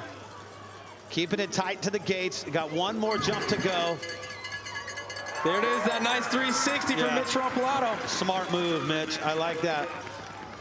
Because he knows Slavic's not going to do something. Maybe you don't need that big front flip right there at the end. So 0.71 on speed. So it comes down to this. So 0.71 on speed. So obviously we know Slavic is fast out there, but Rotorua has tricks. And now we go to the trick scores on the jump. And that's where we call it the equalizer, because the tricks can outdo the speed. Here we go. Look at the first one. We'll remind you, the better the trick, the higher the score. The higher the score, the more time that comes off of your start to finish race score. A 47 to a 2. So a 50 to a 5 Cam and a 47 to a 2. I think Mitch played his cards right there. He stayed tight and he went for the safe tricks that still have been getting good points throughout the night. So here we go. Mitch Rotorua is going to have the lead, 0.49. So you got to give it up for Mitch on that one. 0.49 the difference on that one, and the tricks paying off on that one. You saw the difference, and that's how it works. That is speed and style right there, breaking it down. So a couple of high fives. Here we go. Adrian Lerone. Remember, he was the series title winner in pump track, and he also did it in speed and style last year. This is a new year. Second in pump track last night, battling out for the gold here today. Will he take another silver, or will he get the gold? Jakob Wenzel on the right, Adrian Lerone on the left. Dual speed and style, the gold medal round. First matchup for these two guys. Here we go. Jakob with a little bit of a pull out there. Jakob Wenzel gate snapping Adrian Lerone, not expecting that, and getting the better trick on the jump. A flat spin 360 for Lerone and a 360 tuck no-hander for Jakob Wenzel. Now we're expecting Adrian Lerone to be faster in this round, but Jakob Wenzel is right on his tail. He's got better tricks, so let's see what he chooses down here on the last jump. Well, that's keeping it close. There's the backflip. The backflip with 3 X-ups. Backflip with the triple X out of Jakob Wenzel. There's a whole lot going on up there. I think Jakob did exactly what he needed to do. He went as fast as he possibly could. He did that trick that he's been seeing score in the 90s earlier in the night. Well, and that's the thing. You know Adrian Lerone is fast, so if Jakob could just kind of keep it close, he knows his trick scores are going to beat Adrian Lerone. He knows that. But if he can keep it close to him, then he can make up the difference with Adrian Lerone in the speed. But the tough part is he actually has to do those tricks again and again and again throughout the night. Not every rider can do that, but Jakob Wenzel, every single round, has stomped that 360 tuck no-hander with great extension. 90 points count versus 50. Adrian Lerone with another 50 and a 93 for Jakob right here. Take a look. Triple bar spin backy right there, 93 for Jakob. Triple X up backflip, yeah, crossing the bars 3 times, so he's doing it the opposite direction on the second one. Back down there. Well, the judges are wondering the same thing, and that's why they're giving him a 93 for it. Yeah, and he will have the advantage right there, so that's how it works. In your Mons Royale dual speed and style, Jakob Wenzel, the advantage. Whew, as you can see, our bronze medal matchup, they're heading back up. There's a look at Thomas Slavic right there. Right behind him, Mitch Ropolato. Well, let's take a look at how things are looking up in our bronze medal match and our gold medal matchup. There's your advantages right there. Jakob Wenzel in the gold medal matchup. He's got the advantage over Adrian Lerone. And then you got Mitch Ropolato versus Thomas Slavic. Mitch with the advantage. Well, you know what we're going to do, Cam? We're going to find out who's going to take the gold. We're going to find out who's going to take the silver. And we're going to find out who's going to take the bronze. And when are we going to find that out? I'll tell you what, we're going to find that out in just a little bit, because these guys are heading back up. They're going to stack them, they're going to rack them, and they're going to go head-to-head. Mons Royale dual speed and style coming up.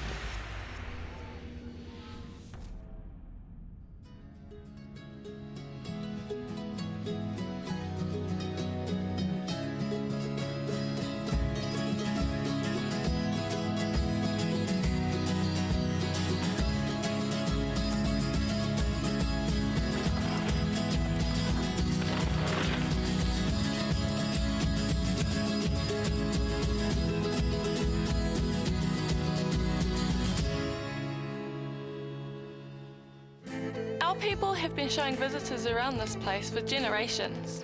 Today we can show you things our tipuna would never have dreamed of.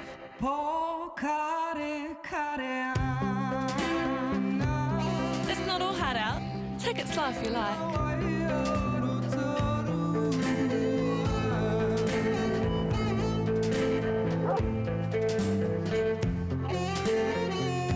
Visit online first to see what you haven't seen in Rotorua.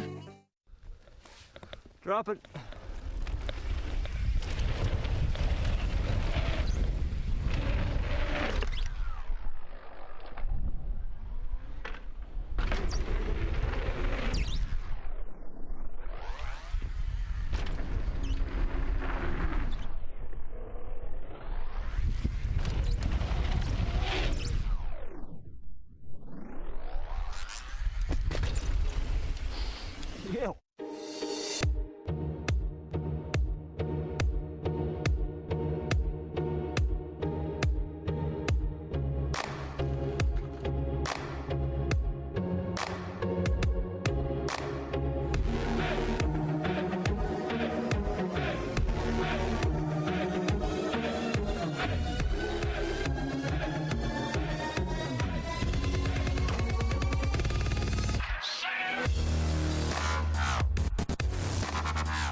Mons Royale dual speed and style. We are into the gold medal matchup and the bronze medal matchup going on for you right now. But what an amazing night it's been just to get to this point. You and I are talking off mic, Cam, and how exciting this is. Now you can see it right there. You got Mitch Rotorua. He's got the advantage over Slavik in the battle for the bronze. And then Jakob Wenzel, he's got the advantage over Adrian Lerone. And that's the battle for the gold. Adrian Lerone, a silver last night. Is it going to be a silver? Is it going to be a gold? But let's check in with Hannah, because I think she's got some insight or something she's going to tell us. Hannah, what do you got? What surprises you got for us? Thanks very much, Brad. Well, a cool storyline that sort of progressed throughout the day today. I got a chance to talk to Mitch Rotorua before the contest even got started. We talked about how he's come to Rotorua the last 2 years, but he's never actually participated in a discipline besides enduro. So he participated in pump track last night, and he was just off the podium with the 4th place finish. And now he's battling for the bronze. So this guy is super excited to be here at Crankworx Rotorua, competing in these other disciplines, and let's hope he can walk away with the bronze right now. Well, let's take a look at how round 1 went down between these guys right there, because it's Mitch Rotorua here and Thomas Slavik. They're going to stack him. Here's run number 1 between these guys. Now, Mitch has to be one of the most well-rounded guys to ever throw a leg over a bicycle. Enduro, downhill, pump track. He won the one in Whistler last year, and now speed and style. Gunning for the bronze medal. One of these guys is going to walk home with a nice shiny object, and the other one is just going to walk home with a nice story. You take a look at it right here. There's the last one. There's that X up on Lerone. There's that 3 out of Mitch Rotorua. And that's how it looks. So Rotorua will have the advantage here for the bronze. And Thomas Slavik broke 2 bones in that left wrist. That's why you don't see a glove on that left wrist. 0.49 the difference. Can he make it up? Slavik is fast. Is he fast enough? It looks like Slavik's getting to the ramp first this time, but only a toboggan against Mitch Rotorua's 360. Now Mitch not slipping out on that left-hand right berm there. On the left-hand side of the course, that right berm, that's where he had the mistakes. Oh, look at Rotorua with a slight edge here. Rotorua, when he doesn't have a mistake, he can hold it tight. Can he set it down? Rubber side down. Here we go. Winner of speed still going to belong to Slavik, but 0.21 the difference. I think it's all a matter of replay right here, because once we see this, I got to think Mitch Rotorua is going to come away with the bronze medal today. I mean, I don't want to let the cat out of the bag, but you saw how close he kept it at speed, and Slavik really needed to beat him by a lot in speed, because you know Rotorua had the tricks. I feel like Mitch learned from that previous round and realized that if you don't have a mistake in the middle of the course, you don't have to front flip the last jump. Staying smooth with that flat spin 360 right there, and absolutely racing Thomas Slavik. Slavik with that toboggan on the first jump and X up on the last jump, and Rotorua right hot on his tail with 2 flat spin 360s. That is exactly the way you want to do it if you're Mitch Rotorua. It just comes across, and there you go. The bronze medal going to Mitch Rotorua over Thomas Slavik, and Slavik will have to settle for 4th out here. But Mitch Rotorua will take home a shiny object that is the color of bronze. All smiles. All right, well, that one's done right there, and now we focus on these 2 guys right here. There's Jakob Wenzel on the left in the t-shirt. And that red IXS kit, that is Adrian Lerone. Let's take a look at their first matchup today, because Jakob Wenzel has the advantage. Take a look at what happened when they first went at it here just a moment ago.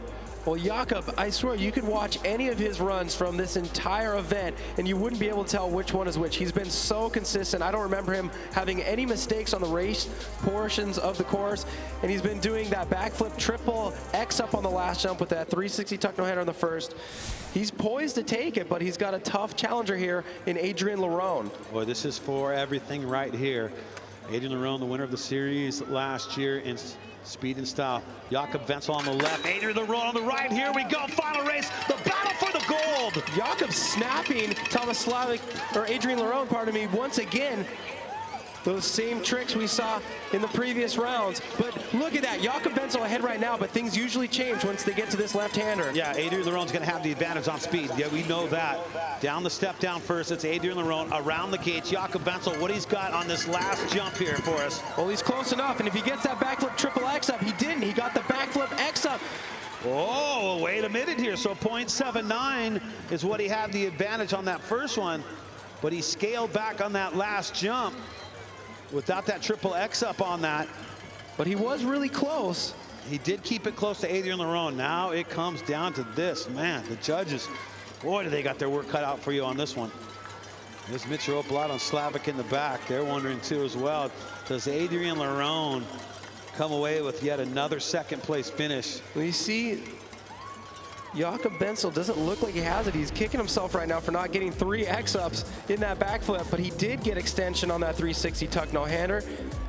You see, I can't fit a 90 to a 50, so that really helps Jakob's cause right there. So he still gets scores. Oh, 70 to a 50. For a backflip X-up, which is still a 70. But he loses 23 points on that 70 from before. Here we go. Who's going to take the gold? The gold goes to Jakob Wenzel by 0.56. Adrian Lerone again with another silver medal. Wow, that is what speed and style is all about. Jakob Wenzel didn't think he had it because he missed that trick, but he stayed so close, focusing on the speed, and it was enough to take away the gold medal. Jakob Wenzel will come away the gold medal, and another silver medal going to Adrian Lerone. Taking a look at it right there. Jakob Wenzel, gold medal, Adrian Lerone, silver, Mitropoulato, bronze.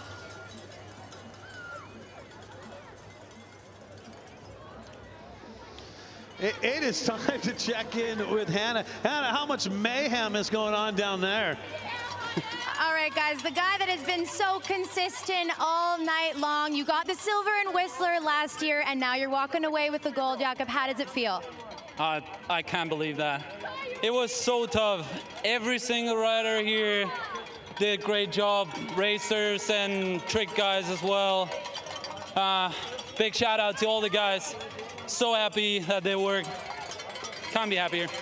Tell me what you told yourself before you dropped in just now. Before this one? Yeah. Let's make it safe down. Be done with this. Let's hope for the best. Well, you're done with it, and you're walking away with the gold. Congratulations. One more time for Jakob Wenzel, guys. Yeah, show them horns right there. Jakob Wenzel, man. I like that. He just wanted to keep it safe. Maybe he scaled it back. He's like, look, I can get him just on what I do. I have the advantage. I like him not taking the chances coming over the gold camp. You have to be so incredibly fast to miss your trick variation, but still be close enough to a guy like Adrian Lerone. But still a backflip X-up, even though it wasn't what he was going for, still a high-scoring trick. Well, tomorrow it is all about the slope style. That's right, your Crankworx Rotorua slope style in memory of Magaza. That is going on. 3:30 start time here in New Zealand on the Pacific West Coast. That's going to be a 7:30 start time over there on the West Coast. Tell you what, well, let's take a look now that we've updated things for your King of Crankworx. Let's look at the standings. We got 2 events in the books, or 3 events in the books. Adrian Lerone, large and in charge, man, 200. That's 50 over Win Masters. Keegan Wright still holds on, tie with that second spot. Jakob Wenzel, now he's bumped in there. So Jakob's just in second place behind Adrian Walker. You got Matt Walker in 5th. Mitropoulato making a charge too as well. Slavic defending king is 7th, and then Eddie Masters in that 8th spot. Well, final thoughts. Cam, break it down, buddy. I think we finally figured out this dual speed and style format. We're seeing racers go against free riders, but each of them having to step outside their comfort level. The free riders having to get faster. The racers having to do those tricks, and that's what the vision for this sport has been all along. Well, a format change made things very interesting out here. It's about being fast, but it's about having tricks too. It's your Mons Royale dual speed and style. It's in the books. Congratulations, Jakob Wenzel with the gold. Adrian Lerone walking away with the silver. And Mitropoulato getting up there a 4th in pump track and now a 3rd out here and getting on the podium. I'll tell you what, it's been an amazing night out here on behalf of our entire Crankworx crew, on behalf of Hannah Bernard down in the mix, calling all the shots down there, and Cam McCall as well. I'm Brad J. Good night here from Rotorua, New Zealand.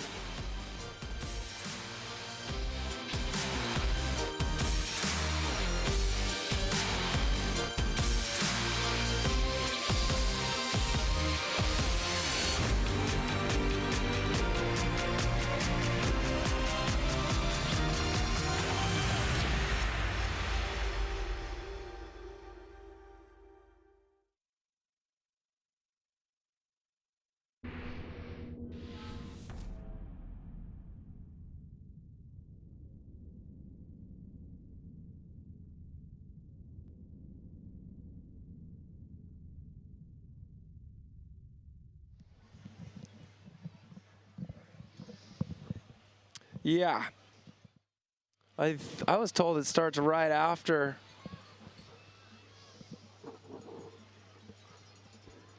No, I wasn't. Actually, he was supposed to do awards, but I'll do awards and whatever you need. Okay, I'll do it. Yeah, go ahead. I'll